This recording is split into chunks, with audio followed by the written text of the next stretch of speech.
Welcome to stream, absolutely nobody, because I get no views. So today we're going to be playing Suzerain. I wanted to wait until I was a bit bigger to do this, but I guess we're doing it now because it works on my laptop. Yay.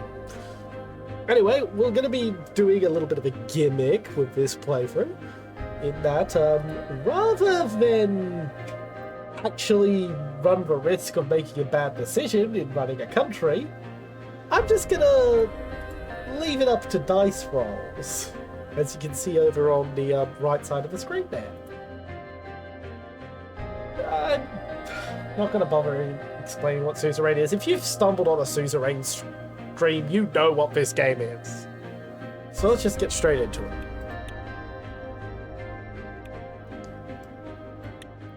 And yes, we're going to play for the main story and eventually Razia as well. Oh, God damn it, stop doing that. I don't know why it keeps going into windowed mode.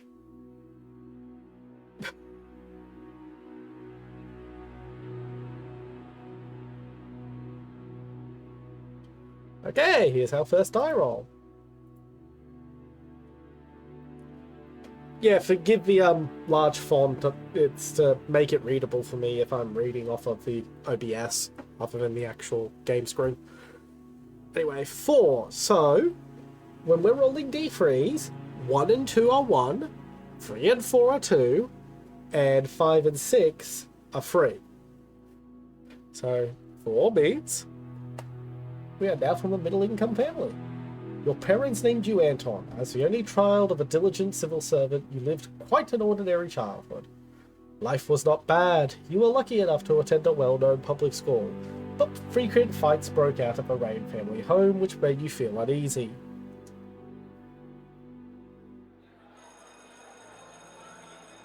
Okay, can I shrink that font just a little bit?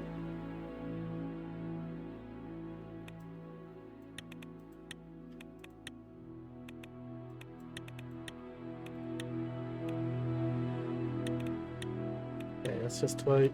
Try and find the line where it won't have the last number on the second line. There we go.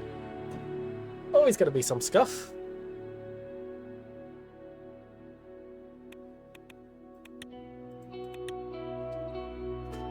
During a history class at school, the bell started to ring unexpectedly. You heard a loud commotion outside. As everyone tried to figure out what was going on, the principal announced a historic revolution. The Kingdom of Swordland was no more. The Republic of Swordland was born.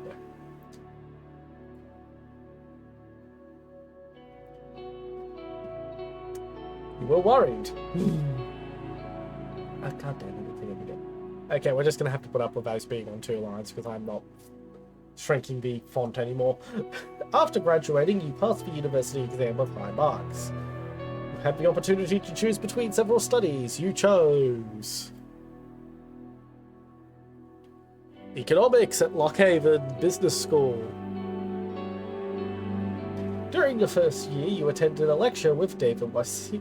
I've never actually pronounced that out loud before. He was a well-known diplomat from the foreign ministry and the son of the president. After observing the hall in silence, he explained why a market economy is a better option for Swordland. He argued for a system of prices where prices for goods and services are determined by the open market. Yeah. Words.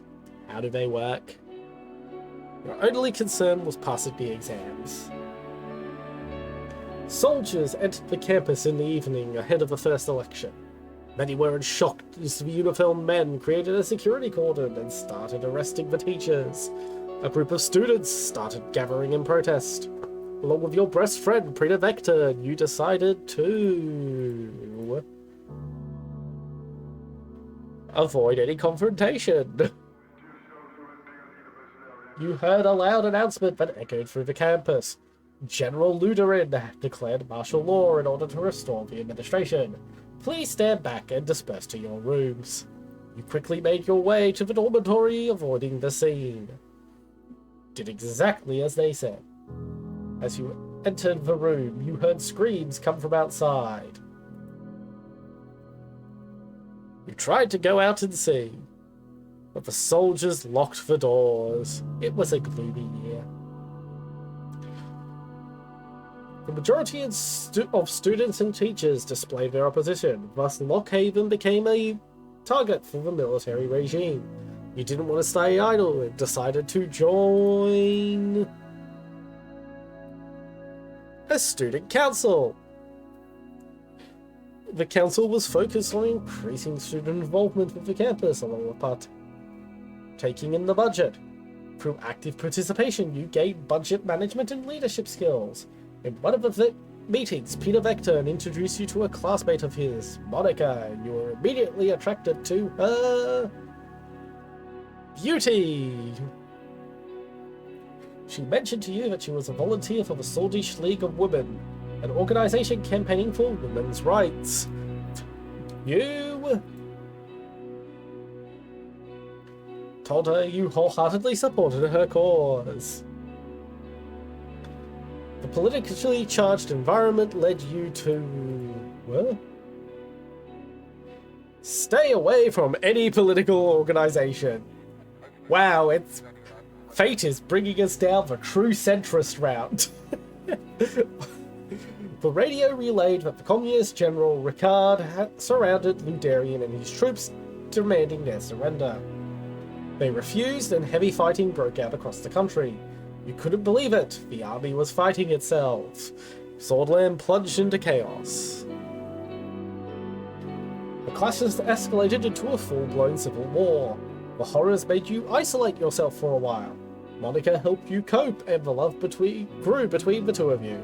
However, it was a difficult time for love. The chaos had to end. The charismatic Colonel Tarkin Sol orchestrated a sudden attack on the capital, where the Ludinarist and Ricardist forces were battling each other. He defeated both, ending the war. Sorry, I had to take a drink there. A new constitution was written, and the military government began efforts to restore stability. Many people saw the Colonel as a savior. He formed the United Swordland Party and ran as a presidential candidate in the first ever single-party elections. Rolling. Voted for the United Swordland Party. The USP won the election by a large majority. Go figure when there's only one party to elect. The military government announced a 4-year restoration period to transform to an entirely civilian government. After graduation, you kept seeing Monica. You were both interested in marrying and starting a family. However, a letter arrived from the military calling you to fulfill your compulsory service. It was time to serve your national duty. The devastating civil war from neighbouring Wahelen quickly turned into a proxy war between regional and world powers. The distinguished Major, Joseph Lancia, ordered you to lead your squad on a border patrol mission. It was a very cold and winter night when you began marching out of Gunren Outpost. You could see your breath. After several hours of marching through the snowy hills, distant noises were heard. Visibility was too low to confirm the source, so the squad crawled forward in formation and found a spot to observe. A group of refugees had made it beyond the border fence. You let them slip through. After the patrol, Major Lancia arrived with anger and immediately relieved you of your command, calling you a disappointment. What's new? One of your squad members had reported your actions. After several months of scrubbing the floors as a punishment, your duties ended and you went back to civilian life. You and Monica decided to share your lives together. After receiving the blessing of her parents, a ceremony was held in Horsed.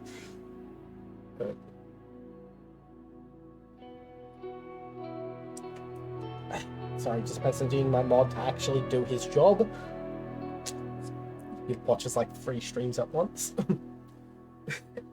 Anywho, you and Monica... Yeah.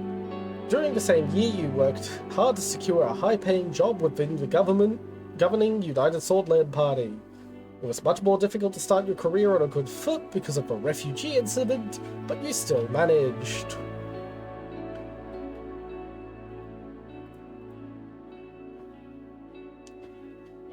The financial compensation was too great to pass up. You became the economics assistant to one of the more experienced members of the Assembly.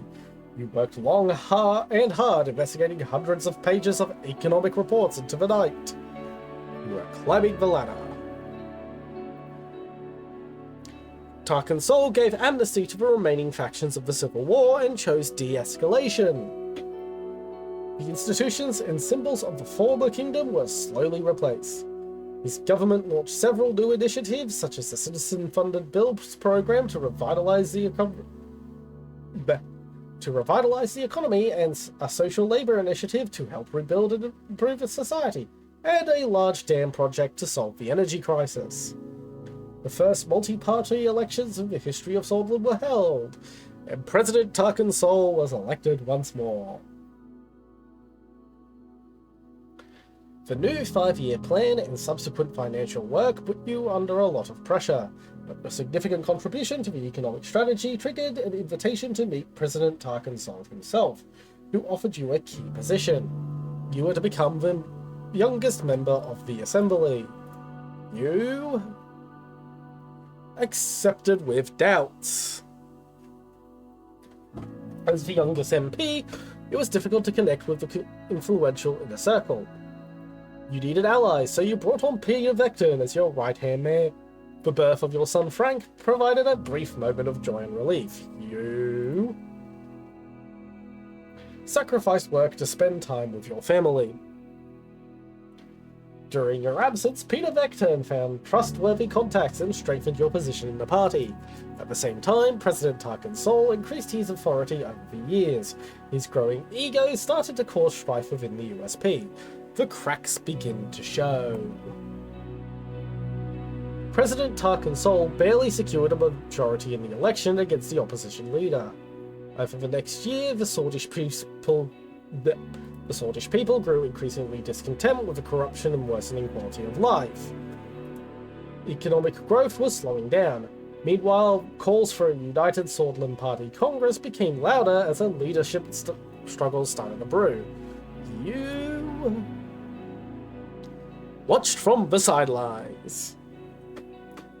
The contender for party leadership was Elwald Alfonso, a reformist and talented business magnate with a growing follower base within the party. Meanwhile, in a desperate effort to secure votes before Congress, President Sol was meeting party members one by one. He approached you two. The president offered you a position in the Ministry of the position of Minister of the Economy, Commerce and Energy for the next government if you backed him in the upcoming vote. You rejected. The Congress was nothing short of impressive. The banners of the United Swordland Party were decorating every possible spot. Thousands of influential political figures, lobbyists and benefactors gathered for this turning point. The voting for party leadership had begun. You voted for Elwald Alfonso.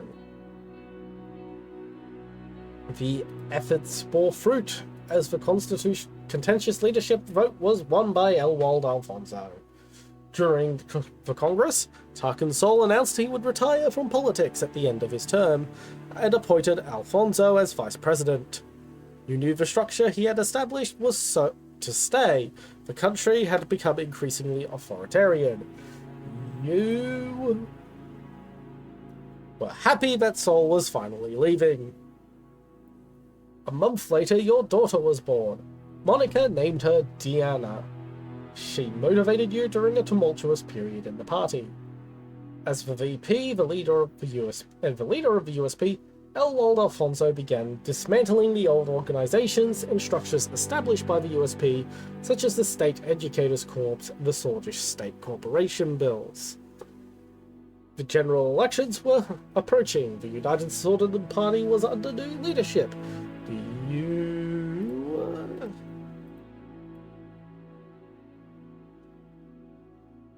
Joined the party effort and campaigned for him. During the general elections, the main opposition leader was embroiled in a sex scandal with his secretary. He was replaced by the more popular figure, Franz Richter, but the damage had been done. New economic policies and extensive privatization programs proposed by Alfonso secured an election victory for the United Swordsman Party. Over the following years, you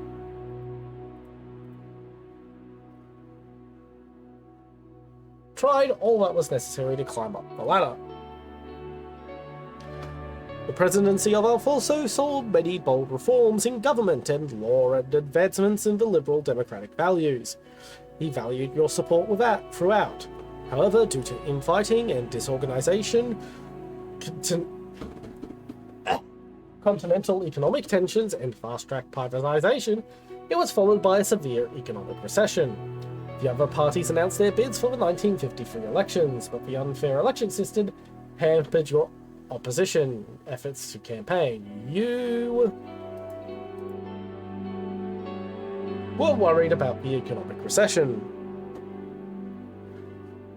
With Peter's help, your presence in the USP grew. The two of you worked long nights together. He flipped opponents to your side.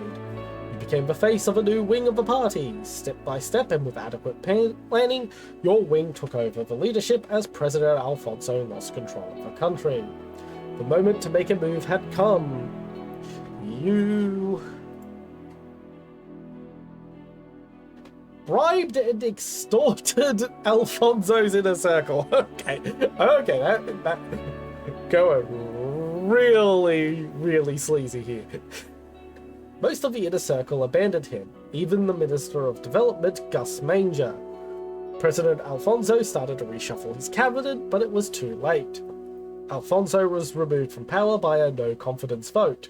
The party eventually voted you in because of your influence. Following this, you announced you would be running for president in the general election with Peter as your running mate. It was your turn. After visiting every city and town during the campaign, you made a speech on state television. You promised to preserve national values. The great nation of Swordland, due to our incompetent leadership, enemies both internal and external are influencing our glorious nation. Today, more than ever, we need to unite under one flag and protect our values. Gracie Swordland. The broadcast ended. On election day, millions went out to cast their votes. It was time to face the truth.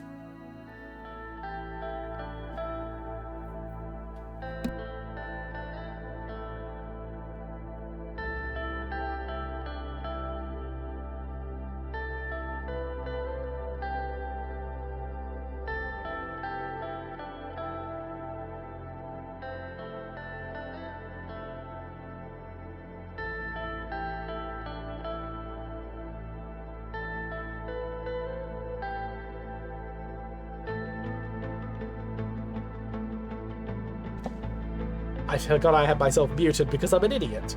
Right, to repeat myself, we are now going to design the presidential portrait of Anton Ray. We will not be seeing this portrait much because it's usually situated where I am. But we will be seeing it in the Razia DLC later, so we are still going to put in a good effort. And by good effort, I mean we're going to make him look like Robert Picardo.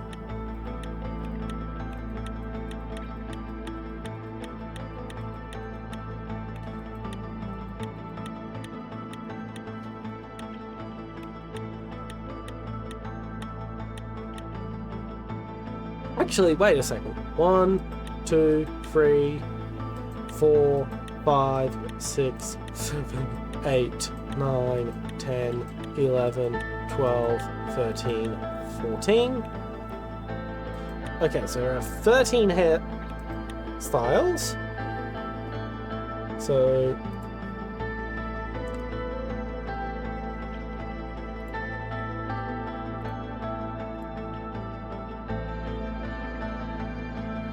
So we'll be going for hairstyle 2, which is Robert Picardo. I'm just going to make him look like Robert Picardo. I'm not going to randomize this shit. I will randomize the King Romus because in the Razia DLC, because my god, can you make him look absolutely hilarious.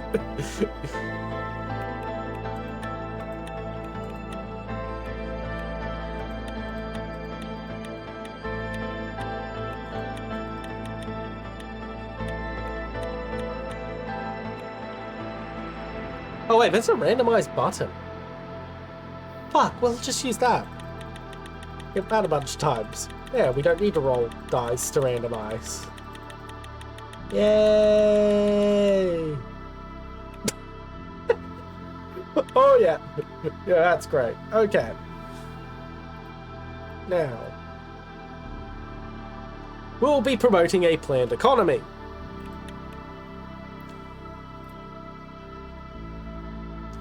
And aligning west. Our immigration policy. Retain relaxed. And by the way, all of those options we are going to go back on probably. Because at every point in the game, we're still going to be rolling dice. So we have 1, 2, 3, 4 options. Okay. Option 4. Term focus is going to be health. At least the stated term focus. Yes. 2 weeks had passed since we won the election. And now I was about to be sworn in as the 4th president of Swordland. Just give me a second, I'm going to bump that text size back up a bit so I can look at the OBS monitor and actually read it.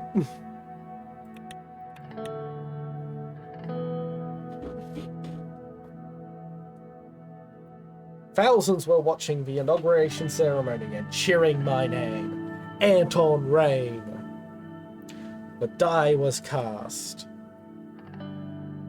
And there my story began. In the distance, the Maroon Palace stood on top of the famous Hill of Pride. I had no way of knowing what future awaited me.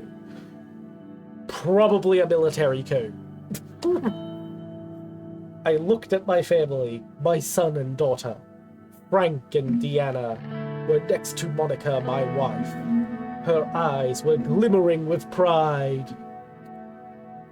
Then I turned towards the key people who made it all possible. Of course, each individual was promised an important position in my government.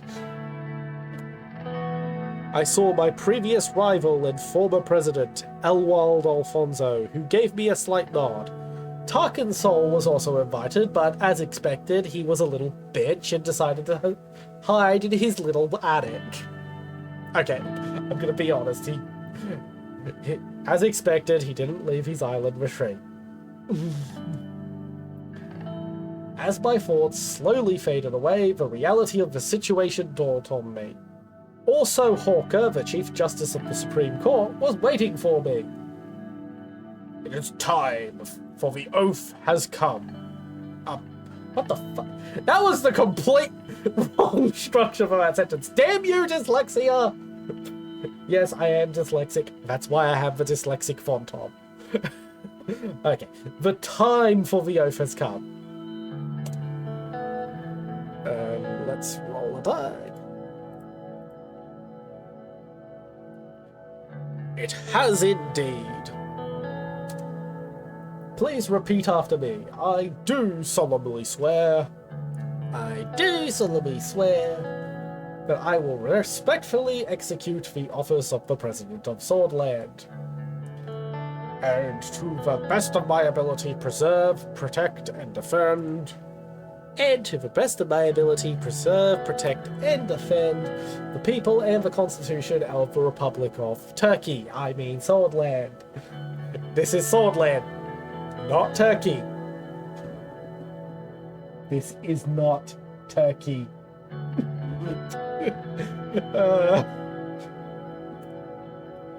You may now deliver your inauguration speech, Mr. President.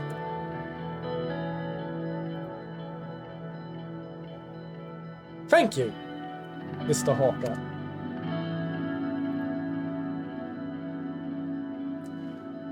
Brothers and sisters, the crowd looked very eager to listen to me.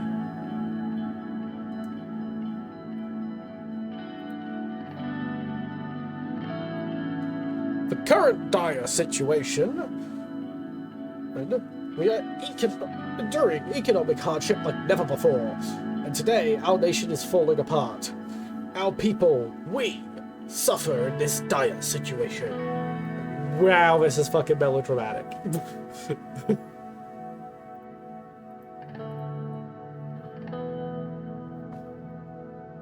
If we stand together, we prevail. In the past, there have been times of survival, times of conflict and economic hardship too. But whenever we stood together, we prevailed.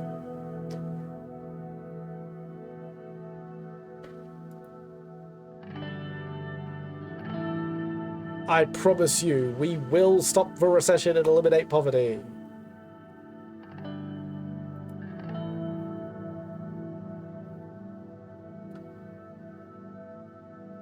Change now, not in the next decades or years. Today! That fucking set. We went from freaking dictator to marketing speech here, like one sentence. Hundreds of thousands cheered. They were shouting my name in unison. I felt the responsibility, the power, and the burden all at the same time.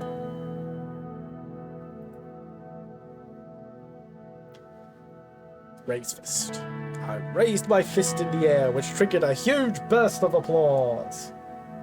I took a long look at the people of Swordland to burn this moment into my memory. One of the presidential guards came to notify me that it was time to leave. I made my way to the leading car in the motorcade. Presidential state car was a jet black Cadillac with flags of Swordland above the front headlights. Next to it, a man was holding the door. Hello, Mr. President. I still felt euphoric from the aftermath of my speech. Hearing my new title made me smile even more. If you would allow me to introduce myself, I am Suzerain, your new driver. Yes, I know he's supposed to be working class, but I'm giving him a posh accent because fuck you.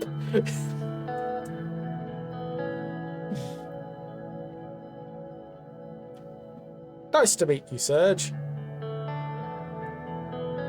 It is an honor. He respectfully bowed his head before opening the car door and gesturing inside. I entered the car.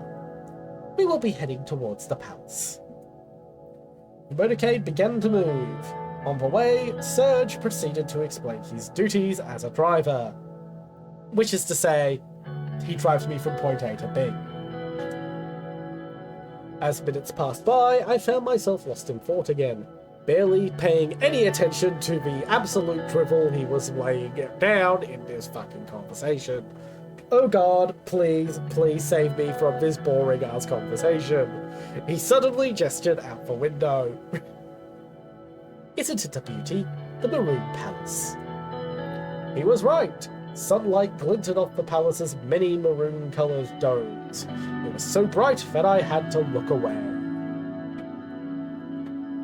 Every time I look at it, I am reminded of my duty to this nation, and my duty to brown-nose you.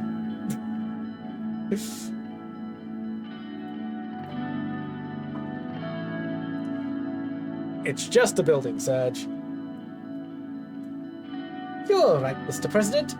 I don't know much about architecture, but for me, it is the most beautiful building on all of Holsword. From the descriptions I have read of Holsword, that is not an accomplishment. The car drove past the majestic gates, continued uphill to the entrance and stopped in front of the doors. Serge got out of the car and opened the door for me.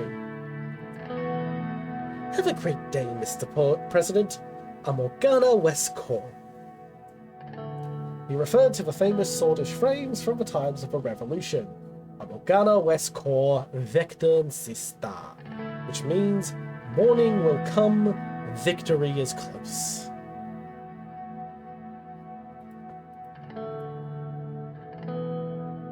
See you soon. I made my way upstairs through the extravagant corridors of the palace. Marble and engraved wooden finishes decorated the interior. My footsteps echoed in colossal halls. The guards bowed their heads in respect as I opened massive doors to my new office. These doors sound inconvenient. Right, I'm going to have a drink and let my throat rest for a little second.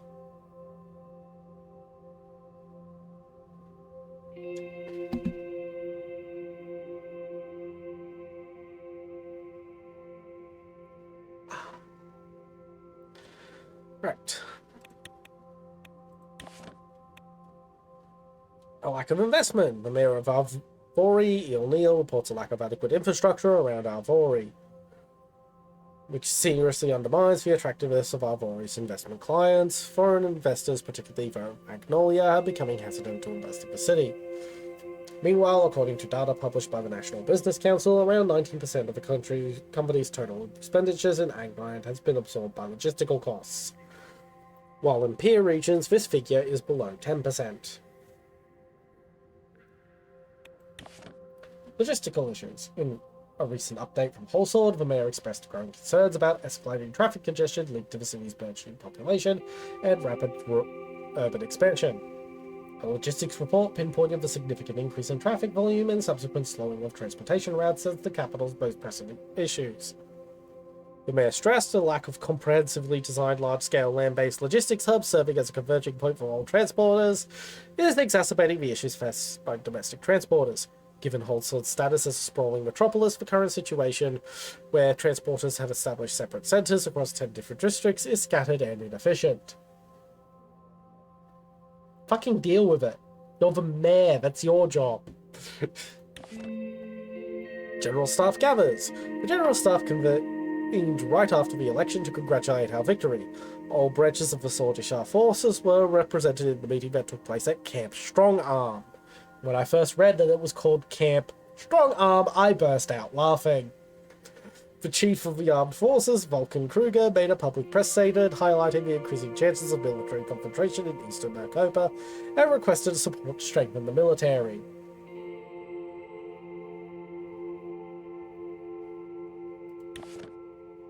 Port of Lockhaven loses importance. The latest maritime traffic reports show that the Port of Lockhaven is no longer the busiest of the Maricopa continent, falling behind to the third position. While this is a negative indicator for our administration, Lockhaven still has the potential to shine again as a major trading centre. The Port of Lockhaven is the largest port in Swordland and holds enormous importance for the economy, particularly as the main distribution centre linking the capital and many parts of Swordland. This major port city will hopefully keep supporting the possible economic upturn of the entire country if you get. Give money. Make money. Low production in Angland. Report calls attention to the alarming low levels of productive growth in the region of Angland, where there are also high rates of food insecurity, malnutrition, and rural poverty in the inner parts of the region. Congratulations from Prime Minister Alvarez. Prime Minister Alvarez, this guy, congratulated you for your results and spoke about his high hopes to have a beneficial partnership deal in the future. He sent his best wishes to the Swordish people and warned us about the threats of communism. The commies are coming! The millenniumist influence of United Contana from the east, emphasizing the importance of unity in our continent of Maricopa. Congratulations from Chancellor Hegel. Chancellor Hegel sends his congratulations on the great victory and wished for close cooperation between our countries in the future. Hegel signalled concessions from Valgsland in case of a promising trade deal. He also congratulated the Swordish democracy for being a democracy and warned us of the evils of capitalism. The capitalists are out to get you. Warned us about the threat of Arcasia's growing influence poses for Eastern Maricopa. Congratulations from Saddam Hussein. I'm sorry, Victor Smolak. He is not Saddam Hussein, he is Victor Smolak. President Smolak sent his congratulations on the election victory and wished for a cooperative future between Verhelen and Swordland, signaling a desire to normalize diplomatic situation between the two countries. Congratulations from President Milhouse. Okay, that's enough Simpsons references from me for now.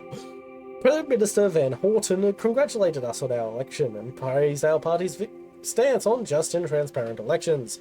He signalled his wishes to continue trade partnership between our countries as equal partners, as opposed to earlier trade deals which he believes were ripping him off. ATO advocates for global human rights amid tensions. But enough about human rights, let's discuss human wrongs. I just wanted to make that terrible joke. I don't actually have any statement on this subject.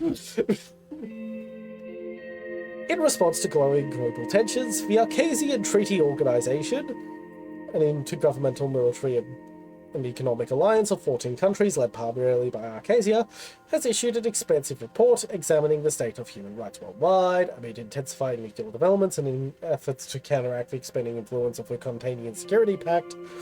The ATO's commitment to championing human rights has remained unwavering.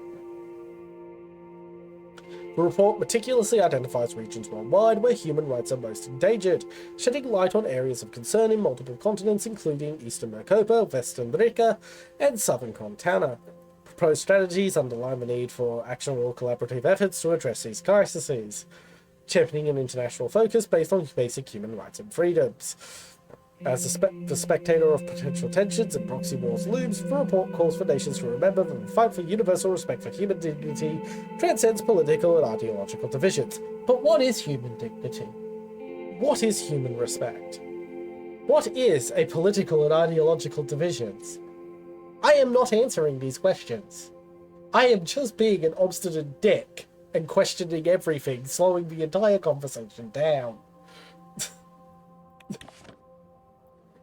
And that's all those. Now the news. Campaign bill. Fair representation in the Assembly. The long-standing campaign bill has once again taken centre stage at the Grand National Assembly. The bill, first proposed during the Alfonso presidency, has been put on hold due to the election, but has now been resurrected under President Anton Reign. Proposed amendments ensure a more proportional allocation of funds, accurately reflecting a party's influence within the legislative body. Reign emphasised Swordland's dire situation. President Anton Reign has been sworn in duty to great ceremony and whole sword.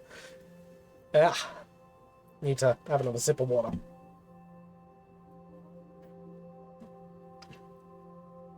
It's actually White Monster, not water, but still. President Anton Reign has been sworn into duty in a great ceremony and whole sword. Thousands have attended the ceremony where President Reign has met with his supporters for the first time after his election. In his inauguration, Reign spoke about the current dire situation, bringing focus on the suffering of the Scottish people. We are enduring economic hardship like never before, and today our nation is falling apart, said the new president before he went on to start his first day in the Maroon Palace. Swordland today. President Anton Reign, the new president, has been sworn into office by Chief Justice Orso Hawker. Another great win for the USP and Anton Reign, who managed to get 37% of the general vote. The first congratulations came from Kurasano Kibana. That guy does not look shady whatsoever. I'm sure he is completely on the up and up. I forgot I disabled winking. Karaso Kibna of the National Front Party, which finished third in the electoral race and entered the assembly. The runner-up of the general vote, the PFJP, didn't concede until the last minute, but the results were clear several hours in. This is my smug face. I am being smug. Thousands of supporters have gathered in the streets of Holsord, chanting campaign slogans, waving flags, displaying USP party banners to display unwavering support for the newly elected president. The public mood is very positive in the capital from all accounts of the ground. The city is celebrating that a Holsordian has become the president of Swordland.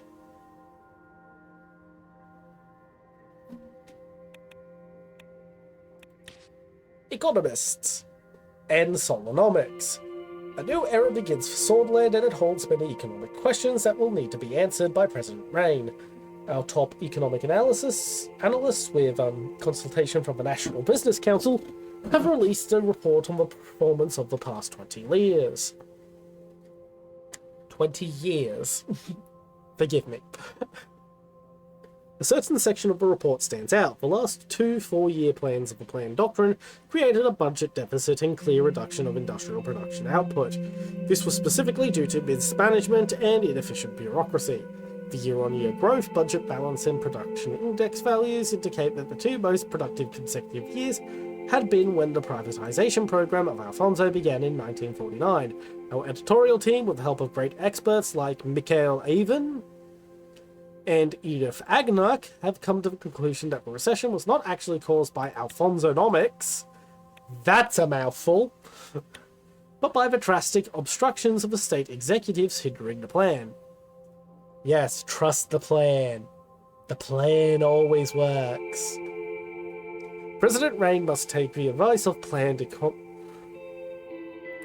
economy proponents around him with a pinch of salt, otherwise he could find himself in the same spot of the Tarkin Sol of the mid-1940s. After the recent successful restructure of the infrastructure. After recent successful mega infrastructure projects from United Quintana and Vagsland in the world warming up to... Is the world warming up to the idea as a source of growth and employment? But is there any truth to its success? Our investment analyst indicates that the infrastructure investments can be fruitful in the short term, but even more so in the long term, especially if they focus on leaking economic nodes that businesses' logistics depend on. This is, however, the first step. The crux of the matter is diversification of investment, where the government supports employment and growth.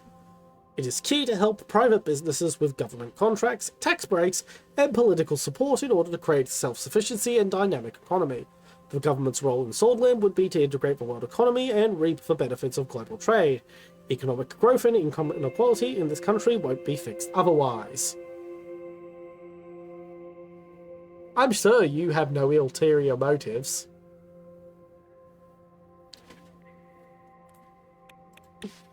Yeah, I have played this game, for the record. I've played every fucking ending. I know who does what. That's why I came up with the whole dice rolling gimmick. The new assembly begins duty. President Anton Rain has been elected 4th president of Swordland in the 7th Swordish elections. The United Swordland Party has won the election on Sunday with just over 37% of the vote, while Franz Richter, leader of the People's Freedom and Justice Party, could gain just over 20%. Karaso Kibner, the head of the right-wing National Front Party, is in 3rd place with just over 11%. The Communist Party of Swordland and Workers' Party of Bludia both won just below 10% of the vote, failing to pass the 10% election threshold. The new term begins with the opposition of the PFJP and the NFP under the new USP government. The underrepresented votes below the threshold resulted in the USP taking 52% of the seats in the Grand National Assembly, giving them law-making power. The new seat numbers have been finalised and as follows: USP 130, PFJP 70, NFP 40, and Independents a pitiful 10. Radical. How many times will people fall for the same trap? We've seen this before with Colonel Sol, who supposedly saved this country and brought stability in times of chaos. His stability, however, meant a life of oppression, and any opposing voices were silenced and many were persecuted. Next was Alfonso, who was elected as the liberal reformer to bring change to the USP and Swordland. Seeing his unfortunate inability, his own cabinet resigned. As the third USB candidate becomes president, is it high time to realize that we need revolution now? Yeah, like, these guys will not be happy unless we, like, freaking burn the country to the ground and enable fucking social progress.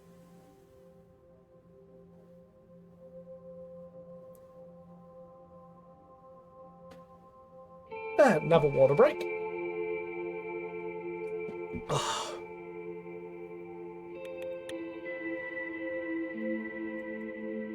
And of course, they define social progress only as advancing towards communism and never anything else.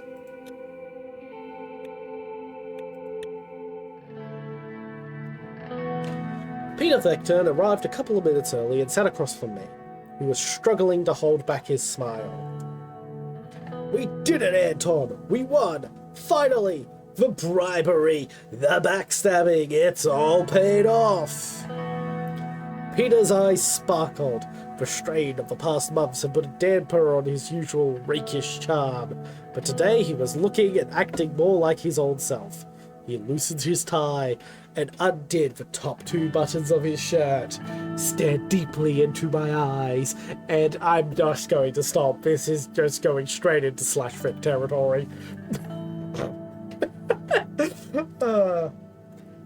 Enjoying the new secretary I picked out for you? Thought you would appreciate her gorgeous set of talents. I should really re-enable winking. It's a shame the rest of your staff aren't as easy on the eyes. Oh yeah, I'm just going to, please forgive seeing my VTube Studio menu for a bit.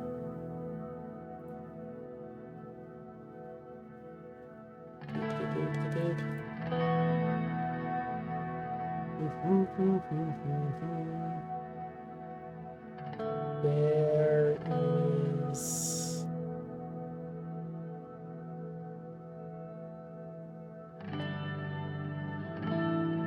fuck it. Next stream. Next stream, I'll re-enable winking. I was having tracking issues before. But I want to wink so bad at some of this dialogue. He gestured to the slight paunch that protruded over his waistband. But hey, back in university, did you ever imagine we would be sitting here in the Maroon Palace? We have to celebrate this great victory.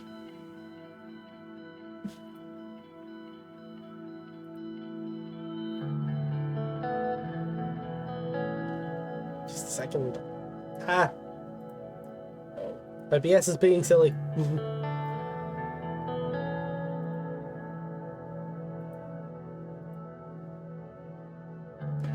Okay. So 5, that's a 3. This is not the time to celebrate, Peter. We have work to do. Yes, I agree. We've got things and stuff to do today. We can let loose at the ball. Definitely re-enabling winking.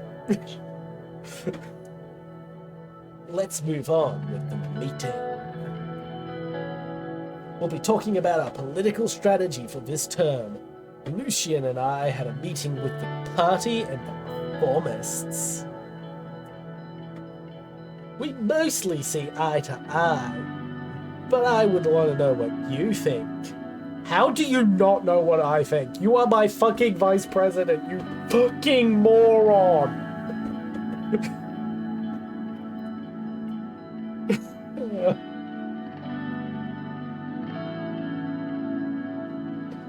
Great, let's go over this with Lucian, the actual competent politician arrives.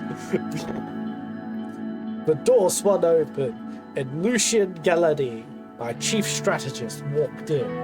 He was a compact man with sharp, bird-like features. After briefly surveying the room from wall to wall, he sat down, poured a glass of water, opened his briefcase in a series of quick and graceful movements. Gentlemen, The tall case clock in the room struck 3 o'clock. Damn, you're exactly on time. Hello, Peter. Lucien then turned towards me. He very slightly bowed his head.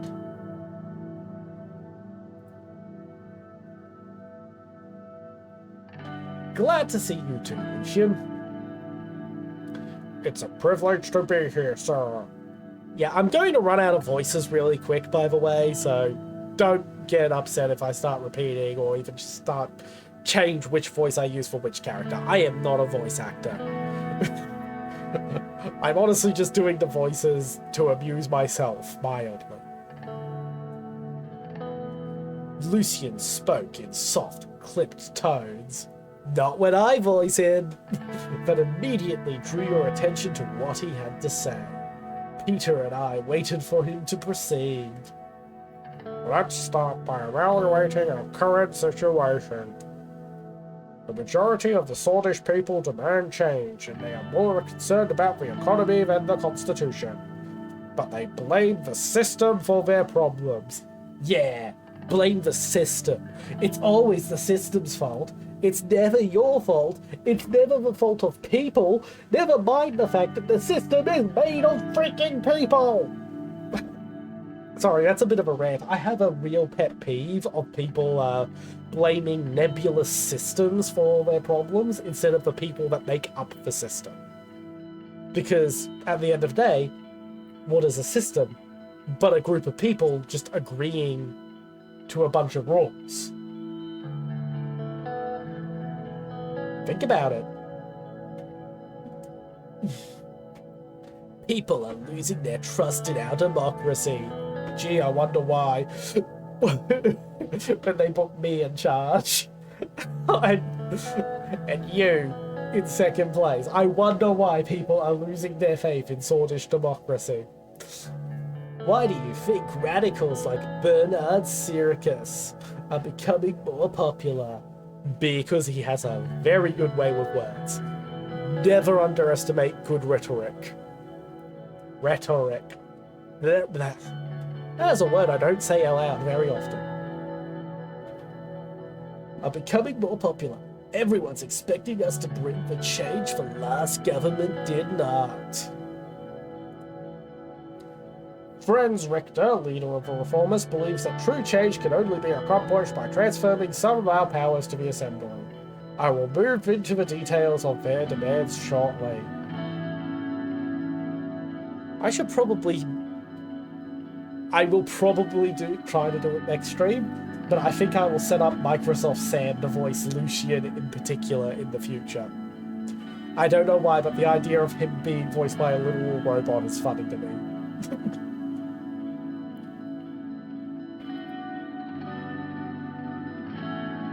Oh, come the fuck. Did you see how that rolled? Did you see how that rolled? That was not a roll, that was a spin.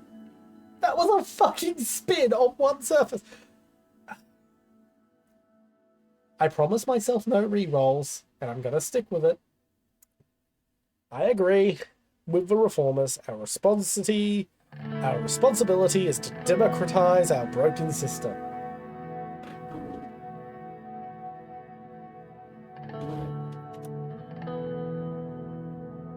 That was the wrong button.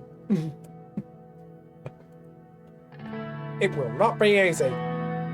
We need as many allies as against the old guard, the deep state, which is a natural result of any political system based on elections that holds positions that are either unelected or hold no term limits. It is not some weird conspiracy, it is just a natural inclination of governments. Because people naturally want their policies to last beyond their term limits.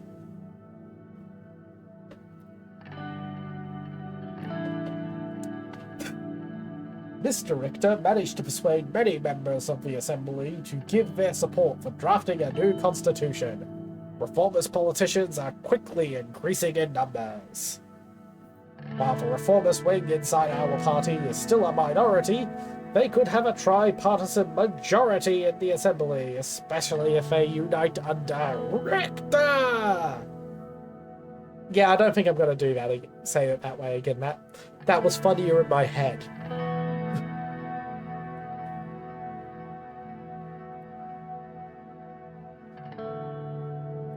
Okay, so since it's a D3, 2 is 1. So USP reformers aren't wrong to agree that we need change, but we should be in charge of the change. Just needed a bit more water there. We can't let the PFJP leadership take the spotlight on this. The reformist demands are clear. They want to limit the president's veto powers. How dare they want their president to be an elected leader and not a dictator? Ensure that the Supreme Court is independent. Repeat my previous statement. And take away the court's right to vote on constitutional amendments. Okay, that one's really fair. That is completely fair.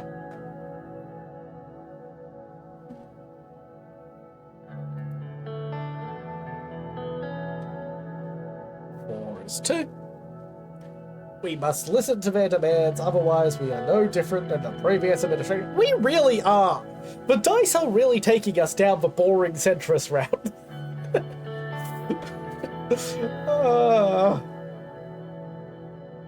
I agree. We can't ignore the winds of change after all. The old guard will do its best to preserve the old constitution. As is their job, that's what a deep state is for. Chief Justice Hawker and his allied judges will have a great deal of influence over the Supreme Court, which will be tough to break. The court has also got final say over constitutional legislation. Without their approval, we cannot even change it. So it's a lost cause.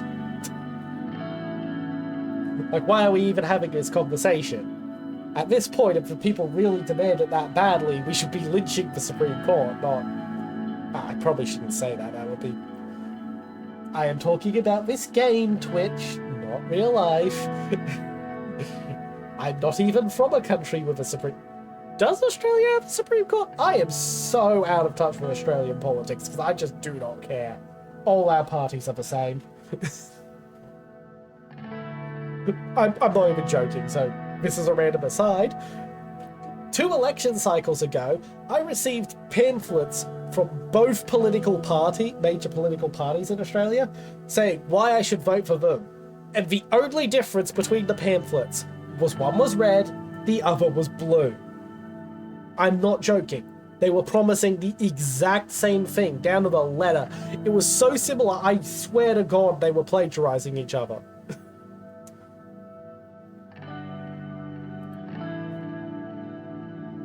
Six. I'd rather not go against them. The risks are too high.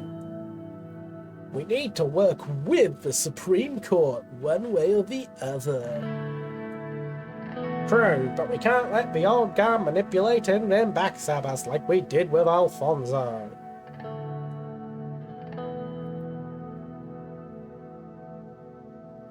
We cannot underestimate this situation. We can figure it out. Our party still holds 130 out of the 250 seats in the Assembly. We've got the power!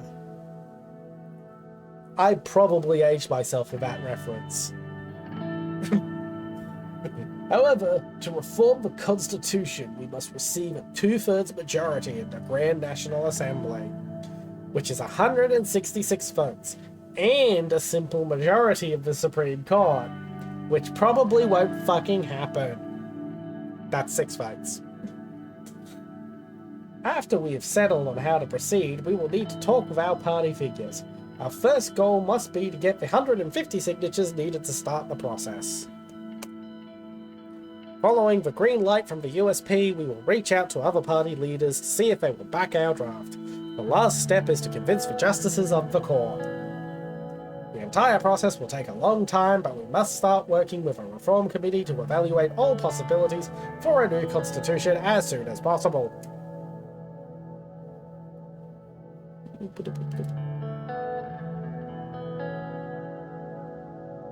The new constitution should give the president wide-ranging powers to lead Swordland into the new future. Oh, yeah.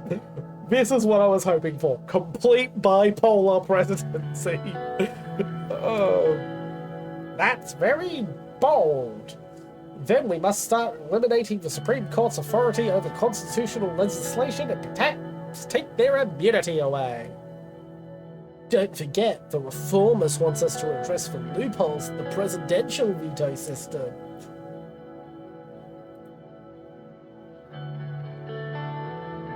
They can remain. Some reformers... Fuck, back to boring-ass centrism. They can remain. Some reformers better than none. Peter looked troubled. It would be very difficult to plead that case to the reformists. Taking away the legislative power of the Supreme Court whilst holding on to your own absolute authority over legislation would be looked at as an attempt to consolidate your own power. That's because it is. It straight up is. I am your new dictator.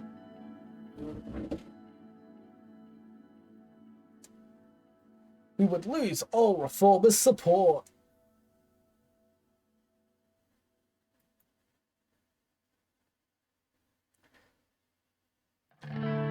No matter what you say, I intend to come out of this stronger as a president. The public might be persuaded, but the reformers in the assembly are not going to fall for that. They will try to paint you as yet another strongman trying to grab more power for himself.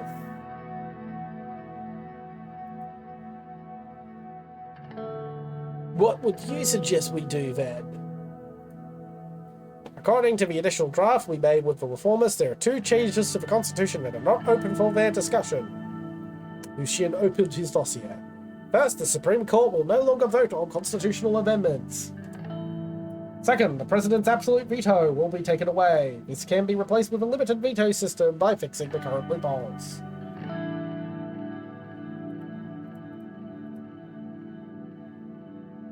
No, this is not happening. I'd rather not include either of these points. That will not be accepted by the reformers. This draft has been crafted with the advice of both our party and the PFJP members. But I need to rest my voice for a second.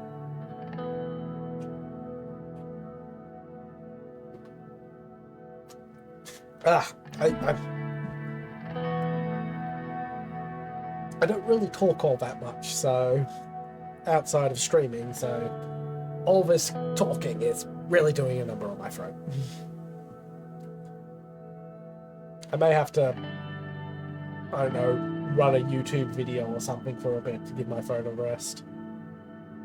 I'll think about it. Keeping your absolute veto over legislation, but taking away the Supreme Court's influence over the Assembly would make it look like a power grab. Yes, that's the point. The reformists are pretty loud about their thoughts on the presidential powers, Anton. You know they think this position breeds dictators. That's because it does.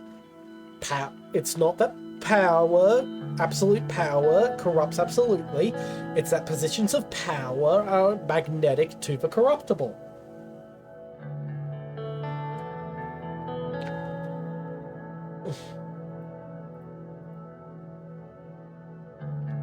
Five, which is a 3. We need to address other more important problems too. Yay! What aboutism time? What about the droid attack on the Wookiees? Oh god, I age myself so often with my references. Of course, we'll have the time to discuss everything you want. To clarify, before we head into any particular direction, what are your intentions, sir?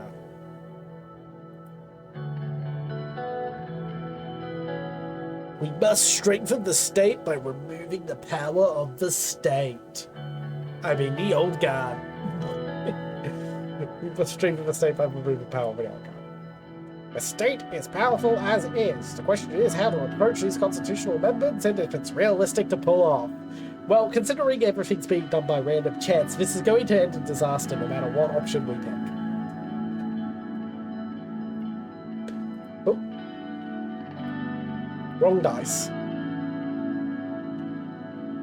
We must draft a bit. Oh, but this is gonna end badly. Oh, we must draft a bill with more executive powers.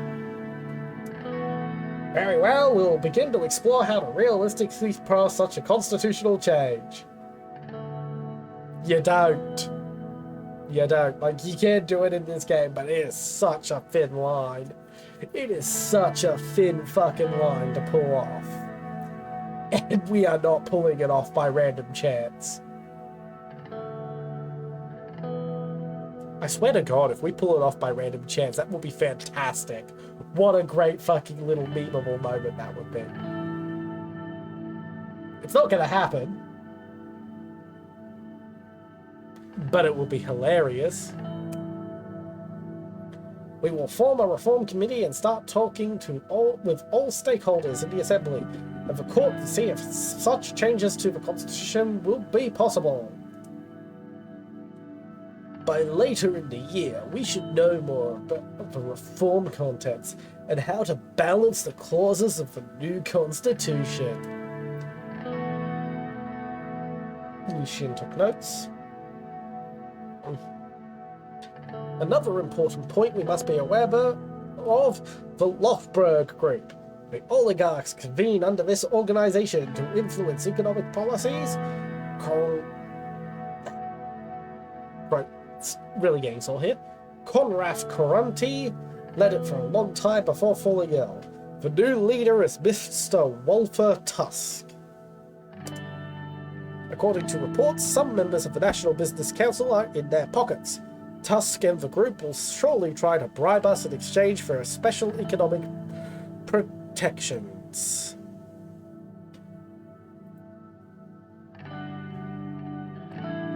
I won't be bought. It won't happen. I am the one who does the buying. Alfonso said the same thing. I doubt anybody else has turned to in this case. Lucian looked at Peter. As far as I know, Conrad's son Marcel has strong ties to this group.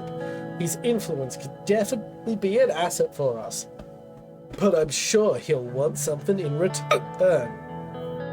Ooh. Hiccup.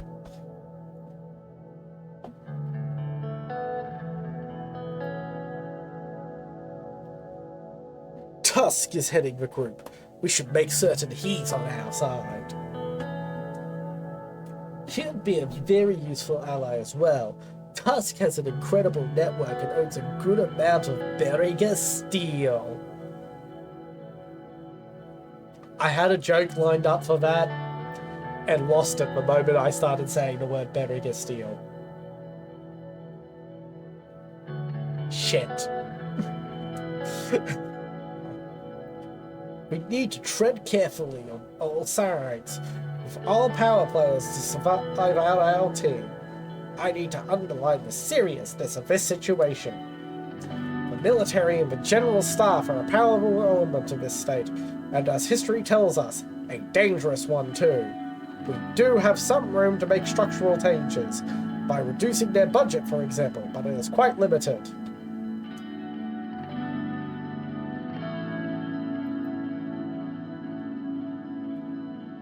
I want to receive the advice of the military before making up my mind.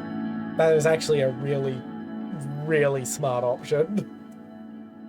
It is sound to listen to them, but they have a very biased and narrow opinions. Nationalism cloud their minds. General Kruger is a spectre of the past. He's not wrong. Defense Minister Joseph Lancier is more loyal to us compared to General Kruger. a fact that obviously can change with our actions. Either way, I see a potential rift between those two, because they are clearly of different minds. If we act strongly against the military, both of those guys will unite against us. I agree with Lucien. We need to tread carefully here. Lucien looked at his watch. Well then, gentlemen, precisely 30 minutes. This concludes our political briefing for today. Our next meeting will be about our media strategy. Talk to you soon, sir. I will keep in touch. See you both at the next meeting. Lucien and Peter bid their farewells and left. A mysterious amount of smoke was rising far away on the horizon.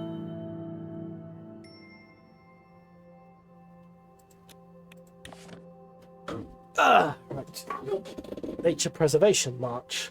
The Nature Preservation Foundation in Leyrin has organised a march promoting ecological practices and nature preservation. The events witnessed a significant participation, demonstrating the local community's commitment to environmental issues. The peaceful demonstration has successfully raised awareness about Leyrin's unique biodiversity and environmental challenges. Blah, blah, blah, blah, blah. Greenpeace is in town. GNA prepares Tourism Act. Grand National Assembly in Holsword is readying the Swordland Tourism and Cultural Preservation Act. This act aims to enhance the cultural tourism appeal of several cities, including Boren, Ribery, Lockhaven, Anrika, and Benfey, in a collective push to make Swordland a global tourist destination. Increasing homelessness. The region of Berriger is amongst the worst hit regions in Swordland, where homelessness has skyrocketed since the economic recession. The number of homeless in the city of Daria is likely to have increased by 25% in the last year. The rise was particularly stark amongst the Bluedish people, where homelessness increased by 72% in just 6 years. It is reported that homelessness amongst ethnic minorities has reached the highest level in more than a decade. The Bluedish minority group now account for up to 7% of all homeless people there. Police report on the HSU fire. A fire broke out in the academic administration building of the Holsword State University. The initial report from the Chief of Police in Holsword indicates that the complete destruction of employee records from 1890 until now, along with original copies of internationally recognized academic research destroyed. The extent of the damage is worse than expected. Public opinion report. People's views on the needs for democratic reform of the government structure has changed over the last decade.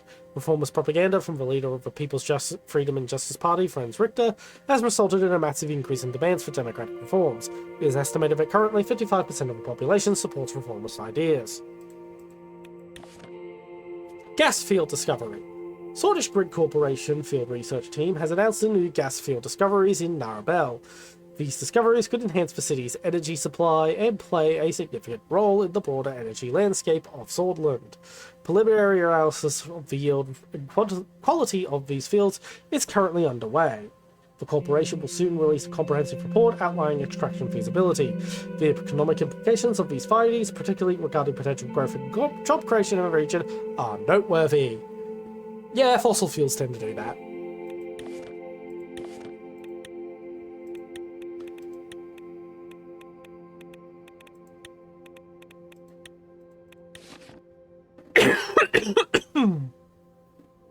Oof.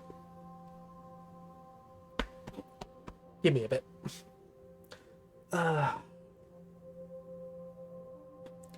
Fire strikes Holsword State University archive.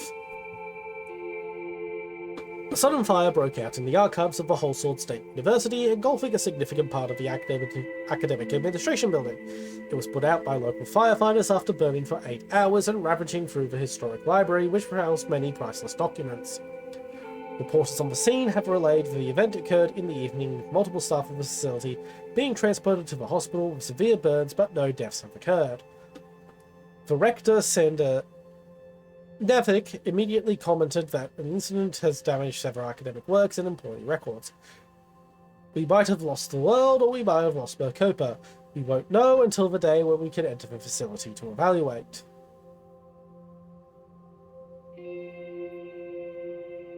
Committee for Reforms. Speaker Gloria Torrey said that a committee which includes all three political parties of the Assembly has been formed for the preparation of potential changes to the Constitution. The committee has been asked to submit a comprehensive report to find a solution of the current problematic state of affairs in the government institutions. Torrey said the USP wants to appeal the people of Swordsland to help in maintaining stability and order in the state. Details of the committee regarding its actual topics or members has not been clarified. Alfonso abandons Lothburg's exclusive conclave. In a stunning development, former president and current chairman of Gasom, Ewald Alfonso, has announced his departure from the exclusive Lothburg group. His decision has been fueled by growing disillusionment with the interests of the secretive organization. Alfonso has been quoted in saying he's intent on charting his own course away from Lothburg. However, this abrupt exit from the group, only a few months after his defeat in the 1953 general elections, marks another political setback for a man who led Swordsland into its deepest recession back in 1951. Lockhaven Times. Swordish National League starts season. As the Swordish National League prepares to kick off its 1954 to 1955 season, the excitement and anticipation surrounding the league is greater than ever before. Football, once a minor pastime in Swordland, has steadily grown in popularity over the past decade, with the National League emerging as the premier platform for the country's top teams to showcase their skills and compete for the coveted championship title. FC Gelsord, last season's champions, return with a core of experienced veterans, including star striker Hakon Brina, who holds the top scorer title of the league since 1952.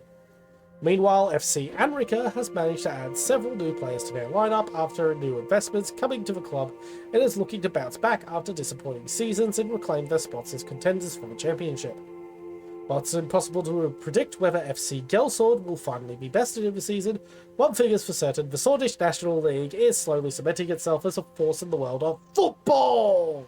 Yeah, that's not funny. I'm gonna just say football normally. That sounded funnier in my head. And the 1954-55 season is sure to be a testament to the league's growing prestige and popularity. Support in the Assembly grows for campaign finance bill. The bill to change the criteria for the allocation of public funds to political parties is proposed by the representative Alban Calvin. I almost said Alvin Calvin. It's Alban Calvin. Fucking, what a name. What a fucking name. Alban Calvin from the USP. The bill aims to change the criteria from the proportion of the votes won in general elections to the proportion of the seats won by a political party of a GNA. This would result in an increase of about 28 million Swordish Ren to the government of the United Swordsland Party, which will benefit the most from the proposed bill. The new bill will give political parties an annual amount of 500,000 Swordish Ren per member of the Assembly. Unearthed, the Izam Incident. Decades after the infamous Izam Incident, let's bring that up. Izam Incident was a bloody protest that occurred in 1933, yada yada yada. Foundational move. Bah. Okay, I need to have a quick sip. Ugh. It's largely regarded as one of the foundational moments of the Politisch movement. In 1933, the Sol Dam project, which was proposed as a long-term solution to Berger and Swordsland's energy problem, began its construction. The construction site was home to an old Politisch village called Izam, which was planned to be evacuated and razed to open way for the dam. The arrival of construction workers to the site led to a series of protests by the local populace. The protesters managed to block construction and continued their process for 10 days. On the 7th day, a group of military personnel arrived at the scene as a reaction to the protests' increasing size. On the 10th day of the protest, a village elder named Watani Ashraf was shot by one of the soldiers. That caused the protest to turn violent. According to the article, the entire group of protesters were killed that day by the group of soldiers who were ordered by Tarkon Sol himself to make certain construction was underway. Just a second, I need to go feed my cat.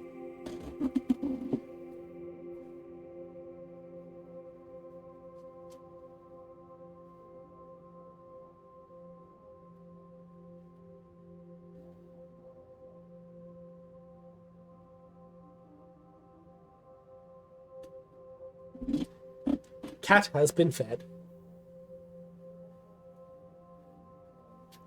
Consequently, incense was raised and the construction of the dam started soon after. The event led to a period of protests and riots in the region of Beriga. To suppress the riot, the state acted by taking drastic measures, which included one of the most controversial of Tarkinsol's decisions that resulted in the persecution of thousands of British people. Calling the offence the British Genocide, a group of British nationalists established a militant resistance movement called the British Free Front. In the aftermath of the incident, the BFF has orchestrated attacks against the Swedish police forces and state buildings in other major cities. Starting a new period of bloodshed in the region, it was declared a terrorist organisation by the government later the same year. Every year, the Remembrance Day of Ashraf's death is widely attended by British people who treat it as part of their identity, while others use it as a symbol of separatist sentiment. Okay. A new unconfirmed information emerges that challenges the official state narrative. As per anonymous former Black Battalion sources, the incident was not an act of foreign aggression to destabilize Sutherland, but a government conspiracy to gain influence. Dun dun dun! Materials related to the members of the Old Guard faction revealed startling information about the involvement in the high-ranking government officials in the incident, some of which are in powerful positions to this day, but we're not going to name them. No, we're not going to name names. We're just going to tell you we know who they are, but we're not going to tell you who they are. Because we don't actually know shit. Yeah, I hate when they go, oh, I have the evidence, and then never show the fucking evidence. You can tell I'm a very jaded person when it comes to politics.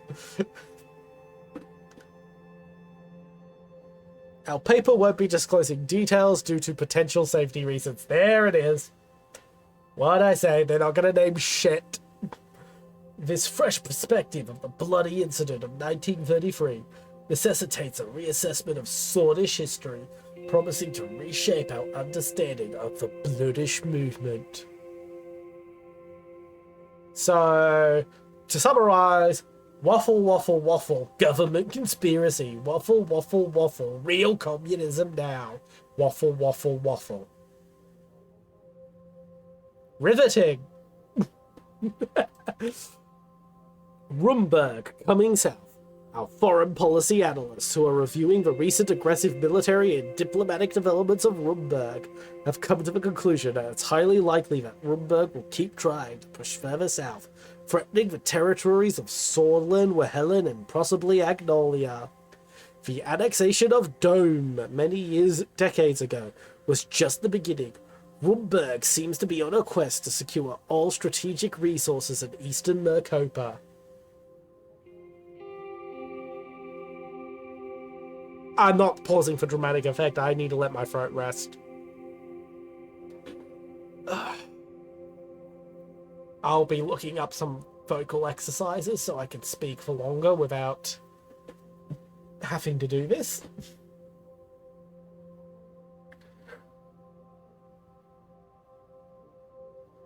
Rizia firmly refutes Palais retort in Aureus Gasfield's dispute. In a recent twist to the Aureus offshore gasfield saga, the kingdom of Rizia, headed by the Chief Rizzler, Romus Taurus. Okay, yeah, I'm not going to do that again. I'm not fucking, I'm going to keep calling him Chief Rizzler. That is a much better title than King. Would you rather be King or the Chief Rizzler? Yeah. I am cringe, but I am free. Yeah. The Kingdom of Rizia has strongly refuted the Grand Duchy of Palais' counterclaim.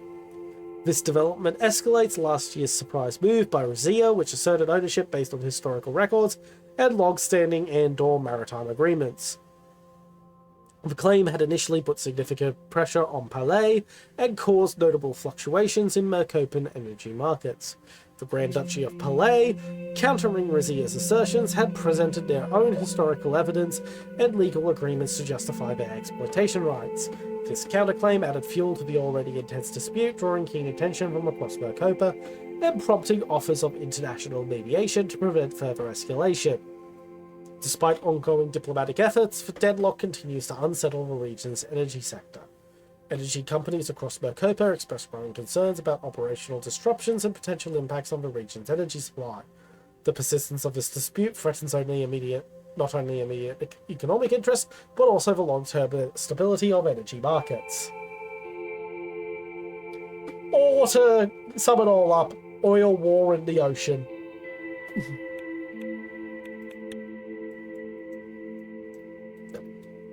Right click, middle click.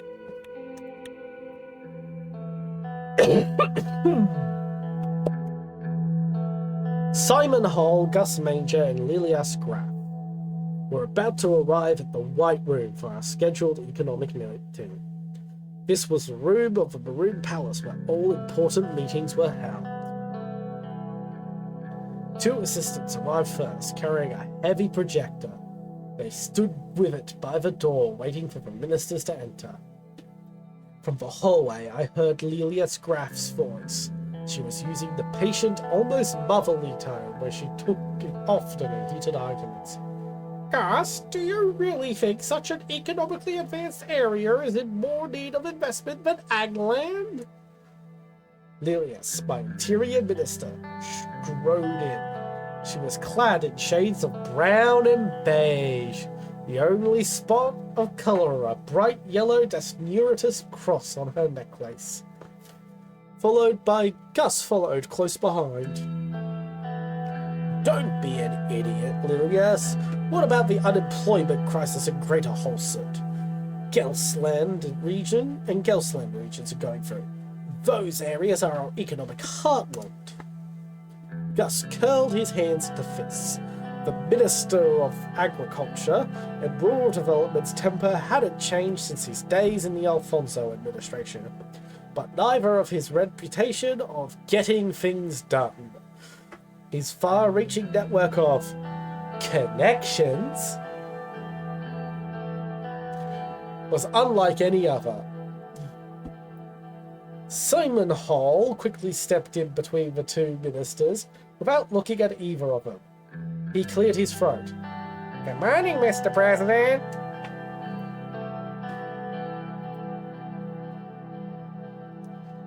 Oh, thank God I'm not getting in the middle of this.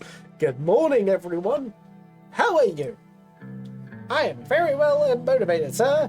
Mr. Rain, it seems our ministers are feeling the same.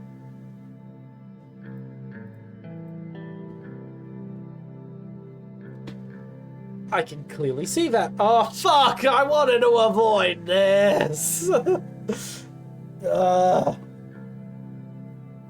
What was that discussion about? We were having a discussion about the infrastructure plans, if I may. I would like to talk to you about the... Simon interrupted. We will get there, Gus. No rush. First, I would like to conduct my economy presentation. Economy. Ugh. I need to work on my dictation. Okay, please, please, please, please. Please roll 2. Please roll 2. Yes! Yeah. Oh, thank God. Thank you so much, Simon. Thank you for saving me from that fucking lecture. Oh. Let's begin. I'm looking forward to this. Simon pulled a silk handkerchief out of his pocket and briefly wiped his glasses. My staff and I have comprehensively analysed every aspect of... He was interrupted by a groan from one of the assistants by the door, both of whom were now visibly struggling to hold up the heavy projector. Oh, you can just put that there. He pointed below the painting of President Sol. The assistants placed the projector next to the table and installed a white screen on the wall. Leave now. Thank you, and please leave now. The assistants left the cabinet room. I was reminded that Simon had never quite had a way with people. but his faculty with numbers had made him the most sought-after economic specialist in all of Swordland. Simon started looking for his slides. He always carried documentation around with him. You can tell why I'm doing the actually voice for Simon, can't you?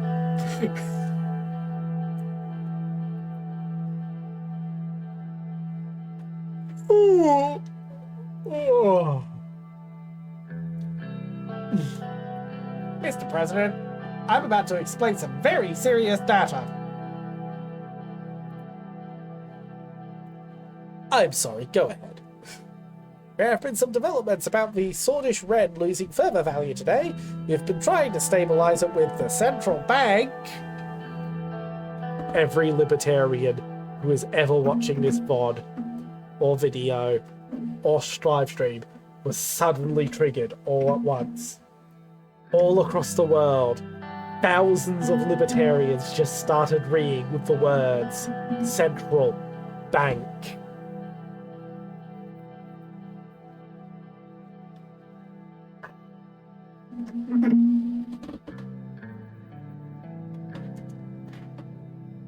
Oh, gotta feed another cat.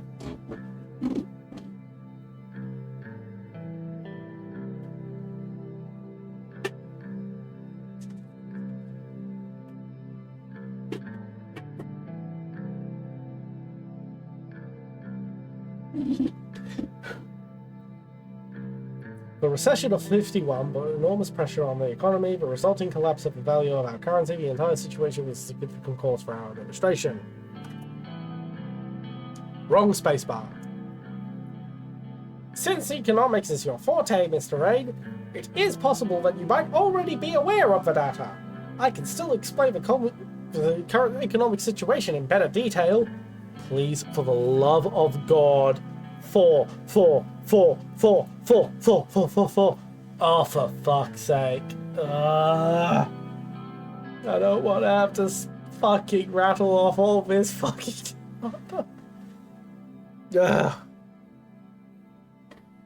What's our GDP to debt situation? Our current GDP is 310 billion Swordish Ren, and the national debt is 427 billion. It's still hard to fathom that we lost nearly 150 billion in wealth. The past 3 years were tough.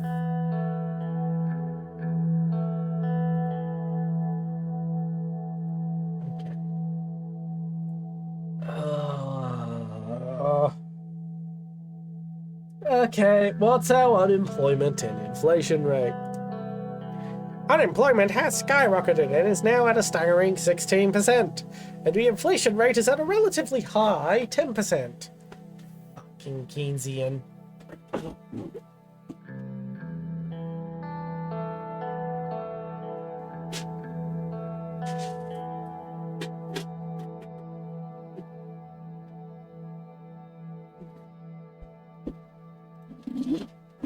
He's a fucking Keynesian. He thinks the idea that any inflation is good marks him as a Keynesian. And if you don't know what a Keynesian is, ask your local economics nerd. It's going, and be prepared for them either glazing that guy's asshole or ringing with absolute fucking horror at his name. Unemployment is increasing crime and drug use. We need to get people off the streets. The inflation isn't helping our average citizen either.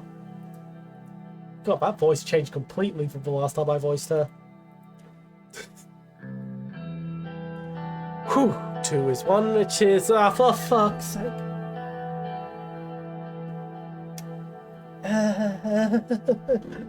Alright. Looks like I'm voicing the entire event. What is the status of the recession? The economy has been in a recession of about -6% in the past year. The average GDP has dropped from Swordish Ren 15,455 per capita to Swordish Ren 10,359. from 1951 to now. The administration's success depends on our ability to stop the recession.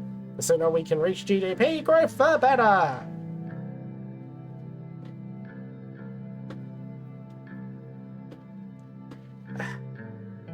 Giving my voice a rest and also patting my dog that just walked in asking for pats. Who's a good girl? You're a good girl. Yes, you are. Right along now. Finally. I have all the information needed and have voiced this entire event that could have been skipped. My voice is hoarse.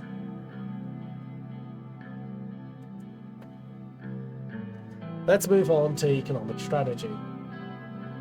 Simon scattered the paper stack in front of him in an orderly manner and took a final look at his notes before clearing his throat. As you can see, the situation is alarming, but not everything is negative. The extensive privatization and my cat is currently standing in front of my monitor. Brilliant. The extensive privatization program of Alfonso and key foreign direct investments left us a large budget surplus we can use to stabilize the crisis. The primary subject we need to settle on what is the general path we will take. Solonomics based on nationalization happened in the 1930s, and Alfonso's privatization began during the end of the 40s. What will our administration focus on? One of our main promises was to promote a planned economy to stop recession. To be frank, I still don't think this was a very good idea. Neither do I, but that's where the dice rolled. We shouldn't go back to Solonomics. It's the reason for the recession. Self-sufficiency will help us in tough times. Simon ignored the statement. Oh, for fuck's sake. Looks like I'm voicing that explanation. What are the downsides of the planned economy strategy? It is clear that most state corporations and other government-controlled systems are less efficient. The government of Swordland and its institutions or corporations have a solid history of delivering. The structural problems of Solonomics were going to lead to a recession according to the predictions at the time anyway. Either way, if we pick one of the doctrines, we will retain the option to make economic choices on a case-by-case basis, which will totally not result in disaster! No, flip-flopping totally on the economy totally leads to stable economic growth. That is, however, not recommended in my point of view. The last thing we need is a chaotic economic plan. Oh my god, I'm actually agreeing with Leeless in this. She basically just said what I was saying in a more polite manner. Finally, something we can both agree on, yes. There is another important factor which has a direct impact on our economy. Superpowers! Whoa! Superman is important in the economy? Okay, that is a terrible fucking joke. I am not doing that again. We might have won the election, but I'm still not against aligning ourselves with any superpowers. I was about to make another superhero joke. I'm not going to. Economically speaking, we are much closer to Arcasia than United Contana, so a decision to align with the West makes more sense. We must be very cautious. There are schemes being devised about Swordland. We cannot give in to their wants now or in the future, otherwise our country will turn into a pawn. You know a lot about schemes, don't you, Lilias? Don't you? And people who have never played this game are not going to get what I'm referencing there. In fact, some people who have played this game won't get what I'm referencing. Yeah. I want you to reconsider your promise to align with Arcasia.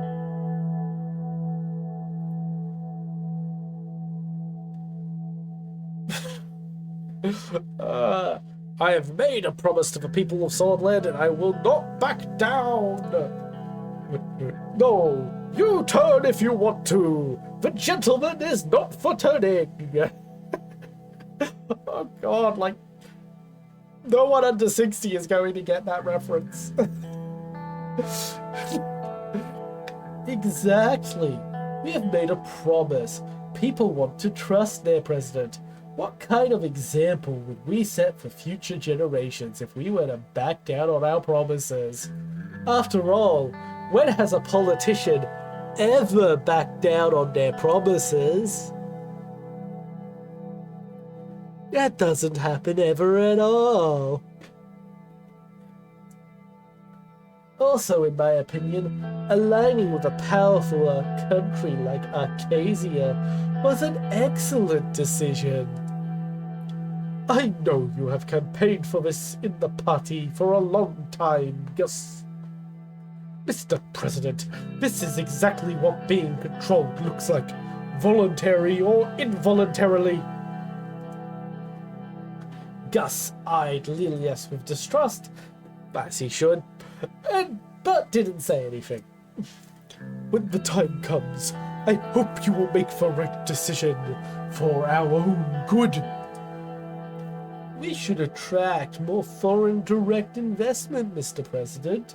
We saved the country from a full-on depression in 1952 and 1953 by signing lucrative trade deals with nations such as Rizia, Lesbia, and Kina. I've never fucking pronounced that out loud before. Give me a... Kinau. Q Nation. The Q Nation. We're just going to call it the Q Nation because fuck pronouncing that. Watch them be the fucking protagonists of the next DLC. Watch them be the protagonists of the next fucking DLC. Simon cleared his throat again. Let's not get ahead of ourselves. Mr. Wisisi will still be in charge of informing you of those types of foreign policy decisions. We must first decide on our internal economic plan. Simon put forward a legal document outlining the possibilities with both economic doctrines listed. The cabinet members looked at me. Oh. 5. Ooh. Yay. 4. So that's option 2. Let's finish what Alfonso started with. Yep, here's the bipolar. With the capitalist free market reforms. His plan was gonna make us rich. The recession was a direct result of his free market reforms. History will note that the reason for the recession was because Eduardo Alfonso was betrayed by his party. That's not true. There was plenty of time for him to do it. If you can't make change happen in 2 years, then you are at fault.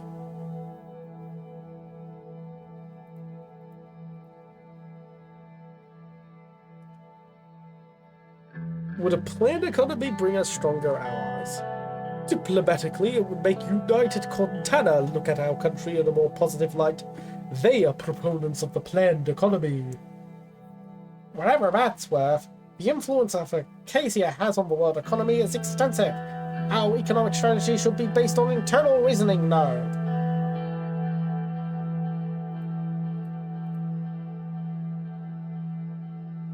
Oh, for fuck's sake. What's our long-term economic schedule? Picking a construction company, trade relations, tax reform, welfare privatization or nationalization initiatives would be some of them. We must choose wisely. Remember that the free market economy in all forms is the future of the world. I wouldn't be so sure. Let's move on to the conclusion. What are your final thoughts, Mr. President? Okay,